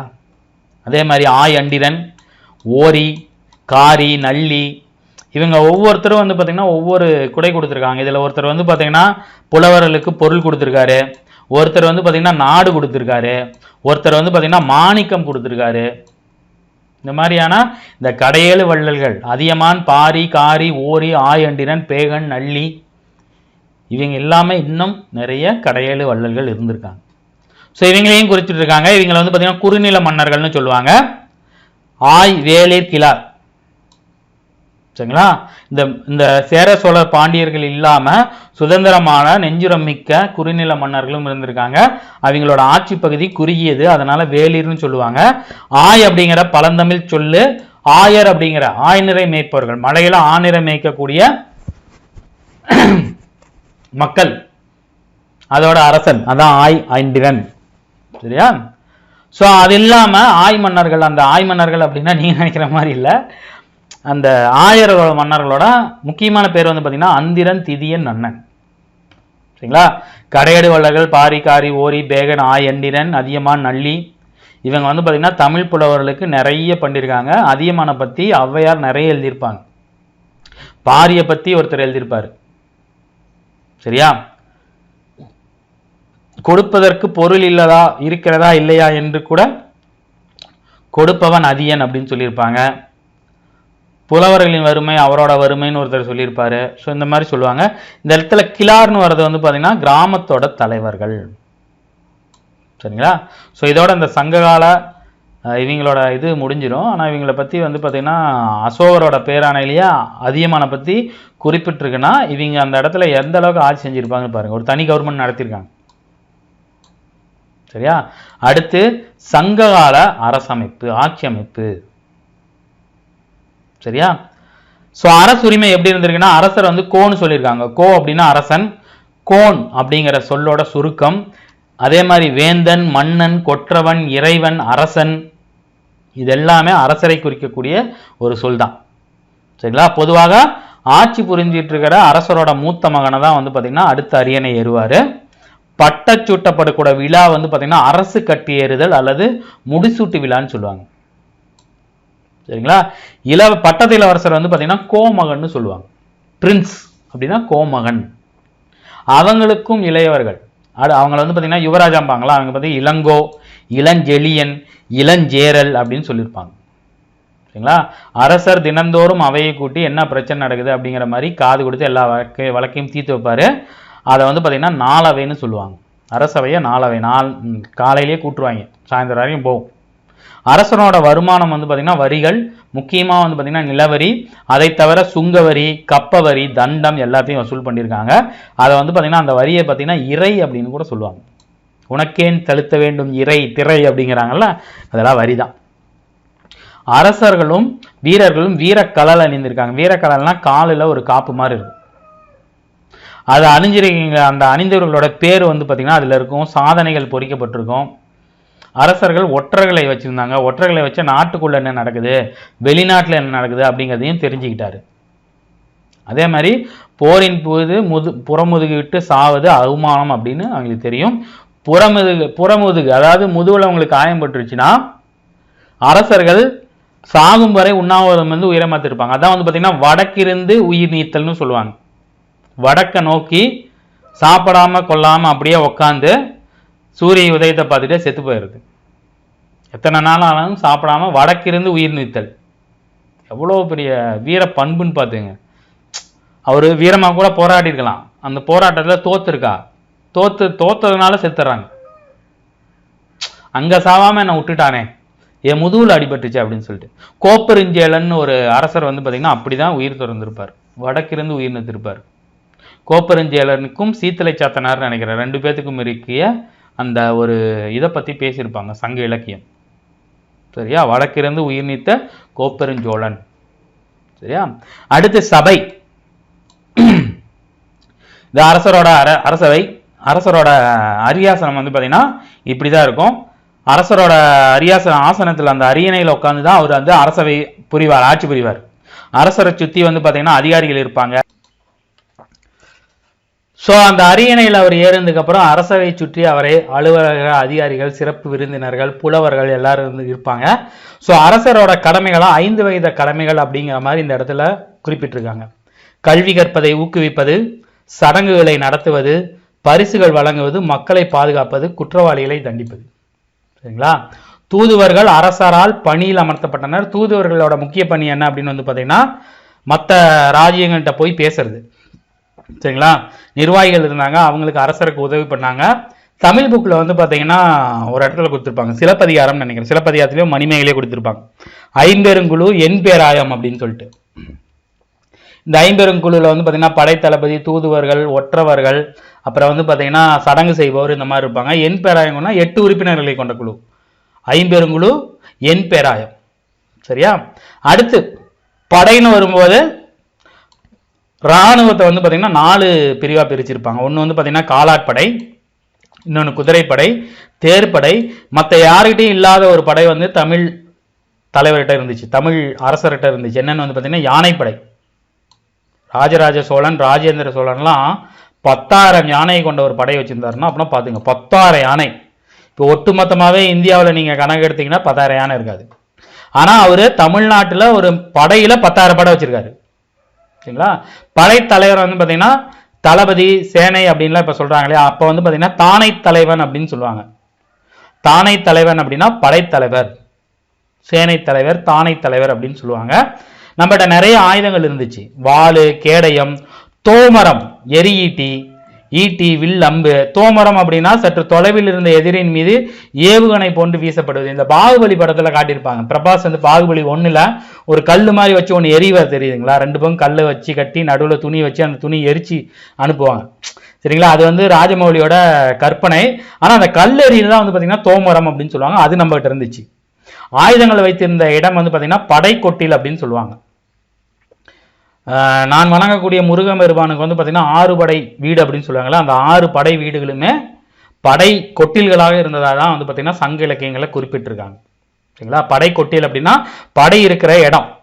சரியா, அதே மாதிரி நிறைய கோட்டைகள் இருந்துச்சு. கோட்டைகள் வந்து பார்த்தீங்கன்னா அரண்களாலும் ஆழமான அகழிகளாலும் பாதுகாக்கப்பட்டது அப்படின்னு சொல்லியிருக்காங்க. அரண்கள்னா உங்களுக்கு தெரியும் என்னது, வால், காம்பவுண்ட் வால், அதை சுற்றி அகழிகள் இருக்கும். அகழிகள் அப்படின்னா அதை சுற்றி, கோட்டையை சுற்றி இந்த மாதிரி வந்து கேப் விட்டு பொறிச்சு இதில் வந்து தண்ணி, எண்ணெயெல்லாம் ஊற்றி வச்சுருப்பாங்க. தண்ணியெல்லாம் வந்து பார்த்தீங்கன்னா இருந்துச்சுன்னா அதில் முதல்லாம் இருக்கும். இதை தாண்டி இதை நீங்கள் நீந்தி வரலான்னா அந்த முதல்ல அவங்களை கடிச்சு சாப்பிட்ரும். அதான் வந்து பார்த்தீங்கன்னா அகழிகள் அப்படின்னு வந்து சொல்லுவாங்க. சரியா, அடுத்து சட்டமும் நீதியும் அப்படின்னா அரசர் தான் வந்து பார்த்தீங்கன்னா இறுதியான மேல்முறையீட்டு நீதிமன்றம். அவர் ஒரு சொல்லிவிட்டாருன்னா அவரை தாண்டி உச்ச நீதிமன்றம்லாம் இல்லை. நீதிமன்றத்தை வந்து பார்த்தீங்கன்னா அவைன்னு தான் சொல்லுவாங்க. சரிங்களா? கிராமங்கள்ல இருந்த இதெல்லாம் வந்து பார்த்தீங்கன்னா மன்றங்கள் அப்படின்னு சொல்லுவாங்க. இந்த 2 இடங்கள்ல தான் தீர்ப்புகள் வழங்கப்படும். தண்டனைகள் வந்து பார்த்தீங்கன்னா கடுமையாக இருந்துச்சு. திருட்டு வழக்குகளில் மரண தண்டனை வழங்கப்பட்டது. சிலப்பதிகாரத்தில் கோவலனோட தலையை வந்து துண்டிச்சிருவாங்க இல்லையா? எதுக்குன்னு வந்து பார்த்தீங்கன்னா அது ஒரு திருட்டு வழக்கு. ஸோ திருட்டு வழக்கு மரண தண்டனை கொடுத்துருக்காங்க. தலையை துண்டித்தல், உறுப்புகளை துண்டித்தல், சித்திரவதை செய்தல், சிறையில் அடைத்தல், கடைசி கட்டமாக வந்து பார்த்தீங்கன்னா அபராதம், தண்டை விதிக்கிறது. தண்டமாக கட்டிட்டு வந்துட்டேன் அப்படிங்கிறாங்களா, அது ஃபைன் மாதிரி. சரிங்களா? குற்றங்களுக்கு வழங்கப்பட்ட தண்டனை. இங்கே பாருங்க, இந்த மாதிரி ஒரு அவை இருக்கும். இந்த அவையில் அவர் வந்து பார்த்தீங்கன்னா நீதி வழங்குவார். சரியா? அதே பாயிண்ட் தான் இங்கே பிக்சர் கொடுத்துருக்கேன். தலைவர் தான், இந்த அரசர் தான் வந்து பார்த்தீங்கன்னா இறுதி மேல்முறையீட்டு நீதிமன்றம். சரியா? அடுத்து உள்ளாட்சி நிர்வாகம் அப்படின்னு சொல்லும்போது ஒட்டுமொத்த ஆட்சி பகுதி மண்டலம்னு சொல்லுவாங்க. அதாவது பாண்டிய மண்டலம், சோழ மண்டலம், சேர மண்டலம்னு சொல்லுவாங்க. மண்டலங்களை வந்து நாடா பிரிச்சிருப்பாங்க. நாடுகள் வந்து கூற்றங்களாகவும் ஊர்களாகவும் பிரிச்சிருக்கும். மண்டலம், நாடு, கூற்றம், ஊர், அதாவது கிராமம். சரிங்களா? மக்கள் தொகையோட அடிப்படையில் நாடு பல கூற்றங்களாக பிரிக்கப்பட்டிருப்பாங்க. ஸோ மண்டலம், அதுக்கப்புறம் வந்து பார்த்தீங்கன்னா நாடு, அதுக்கப்புறம் கூற்றம். சரிங்களா? நாடு, மண்டலம், கூற்றம். கூற்றம் வந்து பார்த்தீங்கன்னா ஊர். ஊர் தான் வந்து பார்த்தீங்கன்னா கிராமங்கள் சேர்ந்ததா ஊர். கிராமம் தான், அதாவது ஊர் கிராமம் தான் வந்து பார்த்தீங்கன்னா அடிப்படை அழகு. சரிங்களா? அதே மாதிரி பெரிய ஊர் அப்படின்னா பெரிய கிராமத்தை வந்து பார்த்தீங்கன்னா பேரூர் அப்படின்னு சொல்லுவாங்க. சின்ன கிராமத்தை வந்து பார்த்தீங்கன்னா சிற்றூர்னு சொல்லுவாங்க. மூதூர் அப்படின்னா பழமையான கிராமம். சரியா? கடற்கரையோர இருந்த நகரங்களுக்கு பட்டினம்னு சொல்லுவாங்க. நாகப்பட்டினம், காயல்பட்டினம், கடற்கரையோர இருக்கிற பெரிய ஊர். கடல் கரையோட இருக்கிற சின்ன ஊரை தான் வந்து பார்த்தீங்கன்னா பாக்கம்னு சொல்லுவாங்க. சரிங்களா? புரசைவாக்கம், சென்னை பக்கம்லாம் இன்னும் பாக்கம் நிறையா பேர் இருக்குல்ல. சரியா? அதெல்லாம் வந்து பார்த்தீங்கன்னா அந்த கடற்கரையோர இருக்கிற சின்ன ஊருக்கு வந்து பார்த்தீங்கன்னா பாக்கம், பெரிய ஊராக இருந்தால் பட்டினம். நாகப்பட்டினம், காயல்பட்டினம், பூம்புகார், காவிரி பூம்பட்டினம். சரிங்களா? புகார் அப்படின்னா பொதுவாக துறைமுக நகரங்களை குறிக்கிறதா வந்து பார்த்தீங்கன்னா புகார். துறைமுகம், துறைமுகத்தை ஒட்டி இருக்கிற அந்த ஏரியா வந்து பார்த்தீங்கன்னா புகார்னு சொல்லுவாங்க. பூம்புகார்னு சொல்லுவாங்க இல்லையா? ஸோ தமிழ்நாட்டில் இந்த முக்கிய நகரங்கள்னு வந்து பார்த்தீங்கன்னா புகார், உறையூர், கொர்க்கை, மதுரை, முசிறி, வஞ்சி, கரூர், காஞ்சி. இதெல்லாம் வந்து பார்த்தீங்கன்னா நம்ம ஃபர்ஸ்ட் ஷெடியூல்லையே பார்த்துருப்போம். தெளிவாக டீட்டெயிலாக பார்த்துருப்போம். அது திணை அப்படின்னு வரும்போது 5 திணைகளாக பிரிச்சிருப்பாங்க. குறிஞ்சி, முல்லை, மருதம், நெய்தல். அதாவது மண்ணின் வளத்தை பொறுத்து தான் அது திணைகளாக பிரிச்சிருப்பாங்க. அதில் வந்து பார்த்தீங்கன்னா மருதம் தான் வந்து பார்த்தீங்கன்னா வயலும் வயல் சார்ந்த இடம்.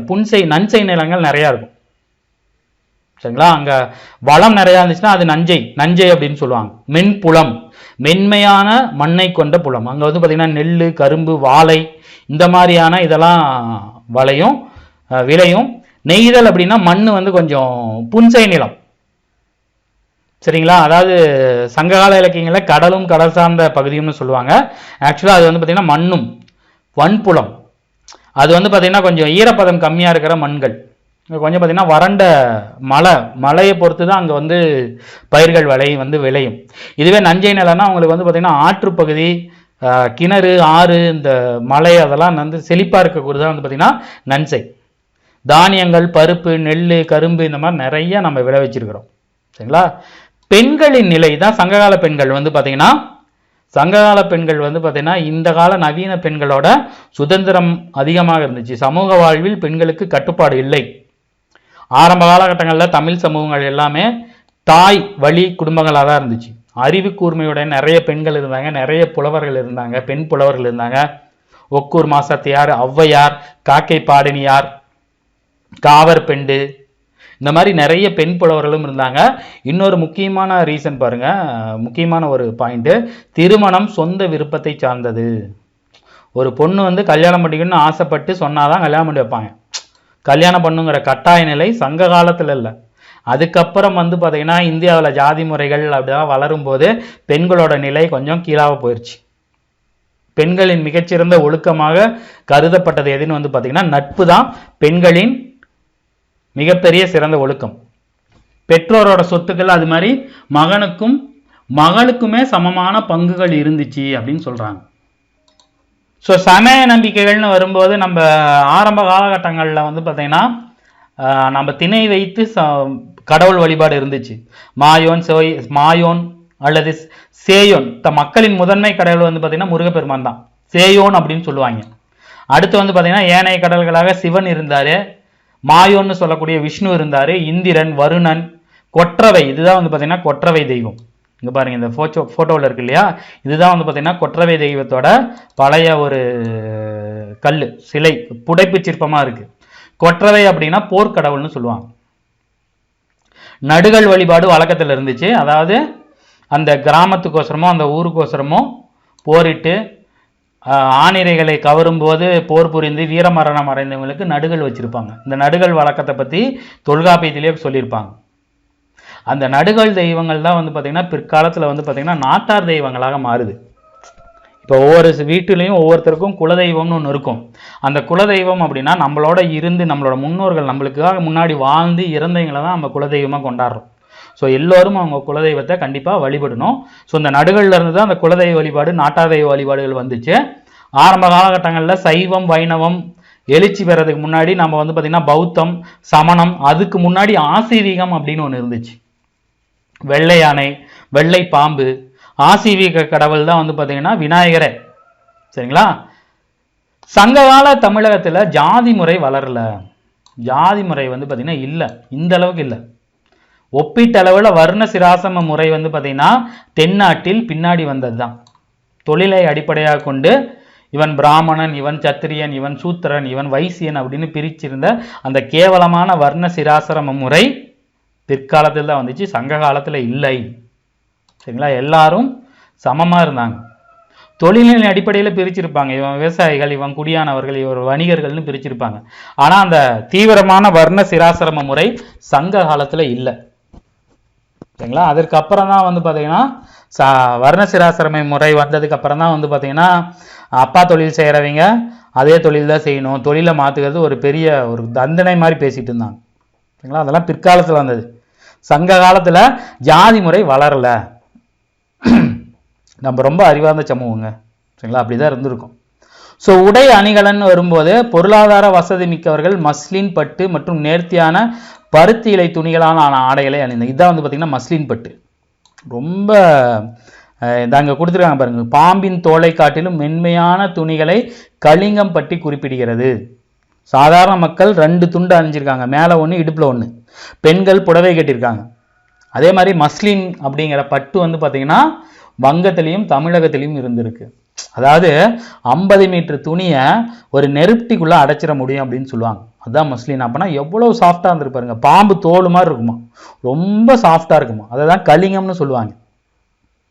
ஸோ அணிகலன் வரும்போது இப்போ இல்லை, பெண்கள் அப்பயே அவங்களோட கூந்தலை பூக்களால் அலங்கரித்திருக்காங்க. ஆண்களும் பெண்களும் பல்வேறு விதமான அணிகலன்களை அணிந்திருக்காங்க. அந்த அணிகலன்களை தங்கம், வெள்ளி, முத்து, நவரத்ன கற்கள், வசதி குறைஞ்சவங்க சங்கு, பாசிமணி மாலைகள், கற்கள் இதெல்லாம் அணிஞ்சிருக்காங்க. சரிங்களா? கலைகள் அப்படின்னு வரும்போது இதுதான் வந்து பார்த்தீங்கன்னா யாழ். அந்த மகர யாழ், விளரி யாழ், சகோட்டி யாழ், செங்கோட்டை யாழ்னு சொல்றாங்க இல்லையா, அதான் யாழ். ஸோ முரசு, புல்லாங்குழல், யாழ் இதெல்லாம் இருந்திருக்கு.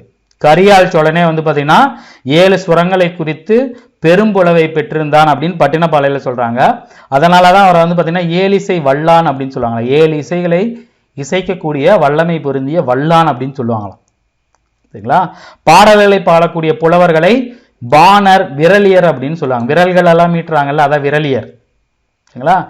நான் இந்த டான்ஸ் ஆடுறாங்க இல்லையா, நடனங்களை ஆடக்கூடிய நடன கன்னிகையர்களை கணிகையர் அப்படின்னு சொல்லுவாங்க, நடன கணிகையர் அப்படின்னு சொல்லுவாங்க.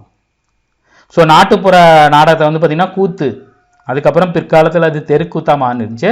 கூத்துன்னு வந்து பார்த்தீங்கன்னா அதில் கைப்பாவை கூத்து, தோற்பாவை கூத்து, பொம்மலாட்டம் இதெல்லாம் வந்து பார்த்தீங்கன்னா அதில் வரும். ஸோ முத்தமிழ் கோட்பாடு இருந்துச்சு. இசை, இயல், இசை, நாடகம் அப்படிங்கிற முத்தமிழ் கோட்பாடு நம்மகிட்ட இருந்துச்சு. தொழில்னு வரும்போது நம்மளோட மிக முக்கியமான தொழில், தமிழர்களோட மிக முக்கியமான, தமிழர்னு சொல்ல முடியாது, இந்தியர்களோட மிக முக்கியமான தொழில் வந்து பார்த்தீங்கன்னா வேளாண்மை. அதற்கப்புறம் வந்து தமிழ்நாட்டில் ஆணிரை மேய்த்தல், ஆடு மாடு பால் மேய்க்கிறது, பால் கறக்கிறது, ஆடு மாடு அதெல்லாம் இது பண்ணி ஆடெல்லாம் விற்கிறது. அப்புறம் வந்து பார்த்தீங்கன்னா கடலோர மக்கள் வந்து பார்த்தீங்கன்னா மீன் பிடித்தல், இந்த கொஞ்சம் மலைப்பகுதியில் இருந்தவங்க வேட்டையாடுதல், கிழங்கு சேகரித்தல், கிழங்கு அகழ்தல், திணை அறுத்தல், அப்புறம் வந்து தேன் எடுத்தல் இதெல்லாம் வந்து பார்த்திங்கன்னா இந்த மலையோர கிராமம் பழங்குடிகள் பண்ணிக்கிட்டு இருந்த தொழில்கள். அவங்க தேன் கிழங்கெல்லாம் எடுத்துகிட்டு வந்து சமவெளி பகுதிகளில் விற்று அவங்களுக்கு தேவையான நெல்லையும் உப்பையும் வாங்கிட்டு போயிடுவாங்க.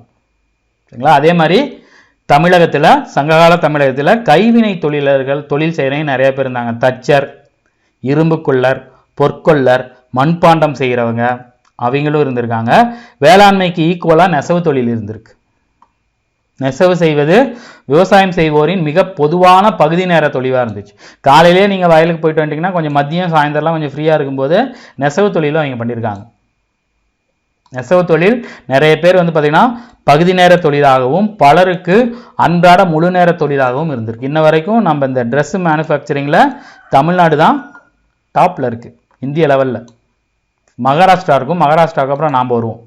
சரிங்களா? ஸோ விழாக்கள் பொழுதுபோக்கள்னு வந்து பார்த்திங்கன்னா நம்ம தமிழக மக்கள் பல்வேறு விழாக்கள் நிகழ்ச்சிகளை பொழுதுபோக்கு கொண்டாடியிருக்காங்க.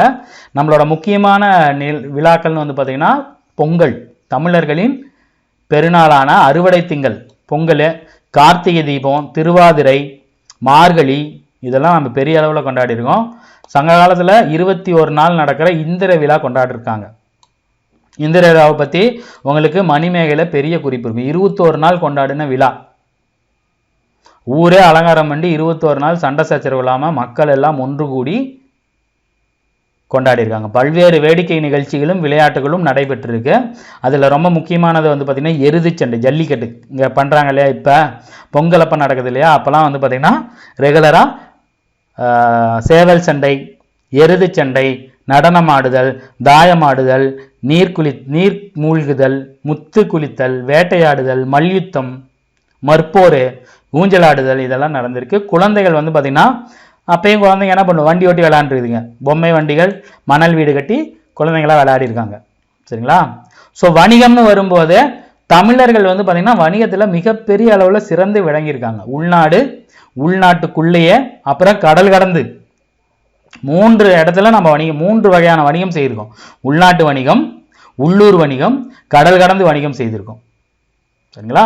தமிழர்கள் வந்து பார்த்தீங்கன்னா லாபகரமான வெளிநாட்டு பயணம் செஞ்சுருக்காங்க. அதாவது உலகம் முழுமைக்கும் தமிழ்நாட்டிலேருந்து வியாபாரம் பண்ணியிருக்காங்க. செங்கடல் வழியாக எகிப்து, யூரோப்பு, ரோமு, கிரேக்கம், இந்த பக்கம் வந்து பார்த்திங்கன்னா ஆப்பிரிக்கா, இந்த பக்கம் வந்து ஆஸ்திரேலியா, அந்த பக்கம் வந்து பார்த்திங்கன்னா இந்தோனேஷியா, எல்லா பக்கம் அமெரிக்கா பக்கம் தாங்க நம்ம போகல.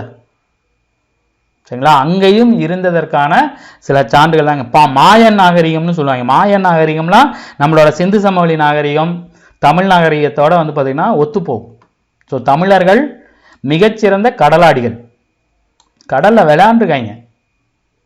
கடற்கரையோரமாக பொருள்களை பாதுகாக்க வைப்பதற்கு பெரிய சேமிப்பு கிடங்கு இருக்குது. பட்டணப்பாளையில் சொல்லியிருப்பாங்க. அந்த சிப்பியில் வந்து பார்த்திங்கன்னா நடந்து வர முடியாதான் குதிரையால், அது காலே உள்ளே போயிடுமா. அந்த அளவுக்கு வந்து பார்த்திங்கன்னா பொருள்கள்லாம் குவிச்சு வச்சுருப்பாங்களாம். ஸோ இந்த மாதிரி கலங்கரை விளக்கம் இருக்கு இல்லையா, லைட் ஹவுஸ், ஒவ்வொரு துறைமுகங்களும் லைட் ஹவுஸ் இருந்திருக்கு. சரிங்களா? 7th 8th பொது புக்கில் வந்து பார்த்திங்கன்னா இதை பற்றி கொடுப்பேன். இலங்கு சுடர் ஒளி அப்படிங்கிற மாதிரி கொடுத்துருப்பாங்க. சரிங்களா? வணிகர்கள் வந்து பார்த்திங்கன்னா உள்ளூர் வணிகம் கடல் மூலமாக பாய்மர கப்பல் மூலமாக பண்ணிடுறாங்க. பாய்மர கப்பல் அப்படிங்கிற சிஸ்டத்தையே நாம் தாங்க கண்டுபிடிச்சோம். நாம் தான் வந்து பார்த்திங்கன்னா மற்ற மக்கள்லாம் வந்து பார்த்திங்கன்னா கடல் ஓரமாக தான் பயணம் செஞ்சுருப்பாங்க. ஆனால் தமிழர்கள் வந்து பார்த்திங்கன்னா ஆழ்கடல் நடுக்கடலில் பயணம் செஞ்சு வச்சுருக்காங்க. சரிங்களா? உள்ளூர் வணிகர்கள் வந்து பார்த்திங்கன்னா எருதுகள் பூட்டிய கூண்டு வண்டிகளில் பண்டம் எடுத்து செஞ்சுட்டு இருக்காங்க. உலகம் முழுவதும் பொதுவாக வந்து பார்த்திங்கன்னா இந்தியா தமிழ்நாட்டில் வந்து பார்த்திங்கன்னா பண்டமாற்று முறை தான் வழக்கமாக இருந்துருக்கு. நம்ம மிளகையும் உப்பையும் கொடுத்துட்டு நமக்கு தேவையான பொருட்களை வாங்கியிருக்கோம். சரிங்களா? மதுரையில் வந்து பார்த்திங்கன்னா நாலங்காடி, அல்லங்காடி அப்படின்னு இருந்திருக்கு. ஸோ காலை நேர சந்தை வந்து பார்த்திங்கன்னா நாலங்காடின்னு சொல்லுவாங்க. மாலை அதாவது இரவு சந்தை வந்து பார்த்திங்கன்னா அல்லங்காடின்னு சொல்லுவாங்க. ரெண்டுமே இருந்திருக்கு. சரிங்களா? நாலங்காடி அப்படின்னா காலை நேரம், அல்லங்காடி அப்படின்னா மாலை நேர சந்தை. சரிங்களா? முக்கிய துறைமுகங்கள் ஆல்ரெடி நாம் பார்த்துட்டோம். முசிறி, தொண்டி, கொற்கை. முசிறி சேரர்களது, முசிறியும் தொண்டியும் சேரர்களது. கொற்கை இது வந்து பார்த்திங்கன்னா பாண்டியர்களது வரும். சோழர்கள் வந்து பார்த்திங்கன்னா இந்த பக்கம் புகார் வரும், காவிரி பூம்பட்டினம் வரும். சரிங்களா? முக்கிய ஏற்றுமதி பொருட்கள்னா உப்பு, நெல்லும் நீரே உப்பும் நீரே. உப்பு வந்து பார்த்தீங்கன்னா நெல்லை கொடுத்துட்டு உப்பு வாங்கிட்டு போயிருக்காங்க. உப்பு வந்து பார்த்தீங்கன்னா மிகப்பெரிய ஒரு அரிய பொருளாக பார்க்கப்பட்டிருக்குது. முத்துக்கள் நாம் ஏற்றுமதி பண்ணியிருக்கோம். தந்தம், பட்டு, நறுமண பொருட்கள் அப்படின்னா இந்த இடத்துல வந்து பார்த்தீங்கன்னா ஏலம், மிளகு, பட்டை, லவங்கம் இந்த மாதிரி வரும். செண்டு மட்டும் இல்லை, நறுமண பொருள்னா ஸ்பைசஸ், சரிங்களா. அப்புறம் வைரத்தை நாம் ஏற்றுமதி, குங்குமம், விலை மிகுதிக்க கற்கள், மஸ்லின், சந்தனக்கட்டை இதெல்லாம் நம்ம ஏற்றுமதி பண்ணியிருக்கோம். நம்ம மிளகை பற்றி நிறைய பேர் பெரிய அளவில் சொல்லியிருக்காங்க. இந்திய மருந்து அப்படின்னு சொல்லுவாங்க மிளகை. பிளாக் பெப்பரை தேடி தான் வெள்ளைக்காரனே இந்தியாவுக்கு வந்தான். So rest is history. So முக்கிய இறக்குமதி பொருட்கள் வந்து பார்த்திங்கன்னா புஷ்பராகம், குதிரைகள்லாம் நம்ம இறக்குமதி தான் பண்ணியிருக்கோம். அரேபியாவில் வந்து குதிரைகள் நம்ம வாங்கி பயன்படுத்தியிருக்கோம். ரோமானிய, கிரேக்க குதிரைகள் நம்ம வாங்கியிருக்கோம். அதை இங்கே கொண்டு வந்து மேட்டிங் பண்ணியிருக்கோம்.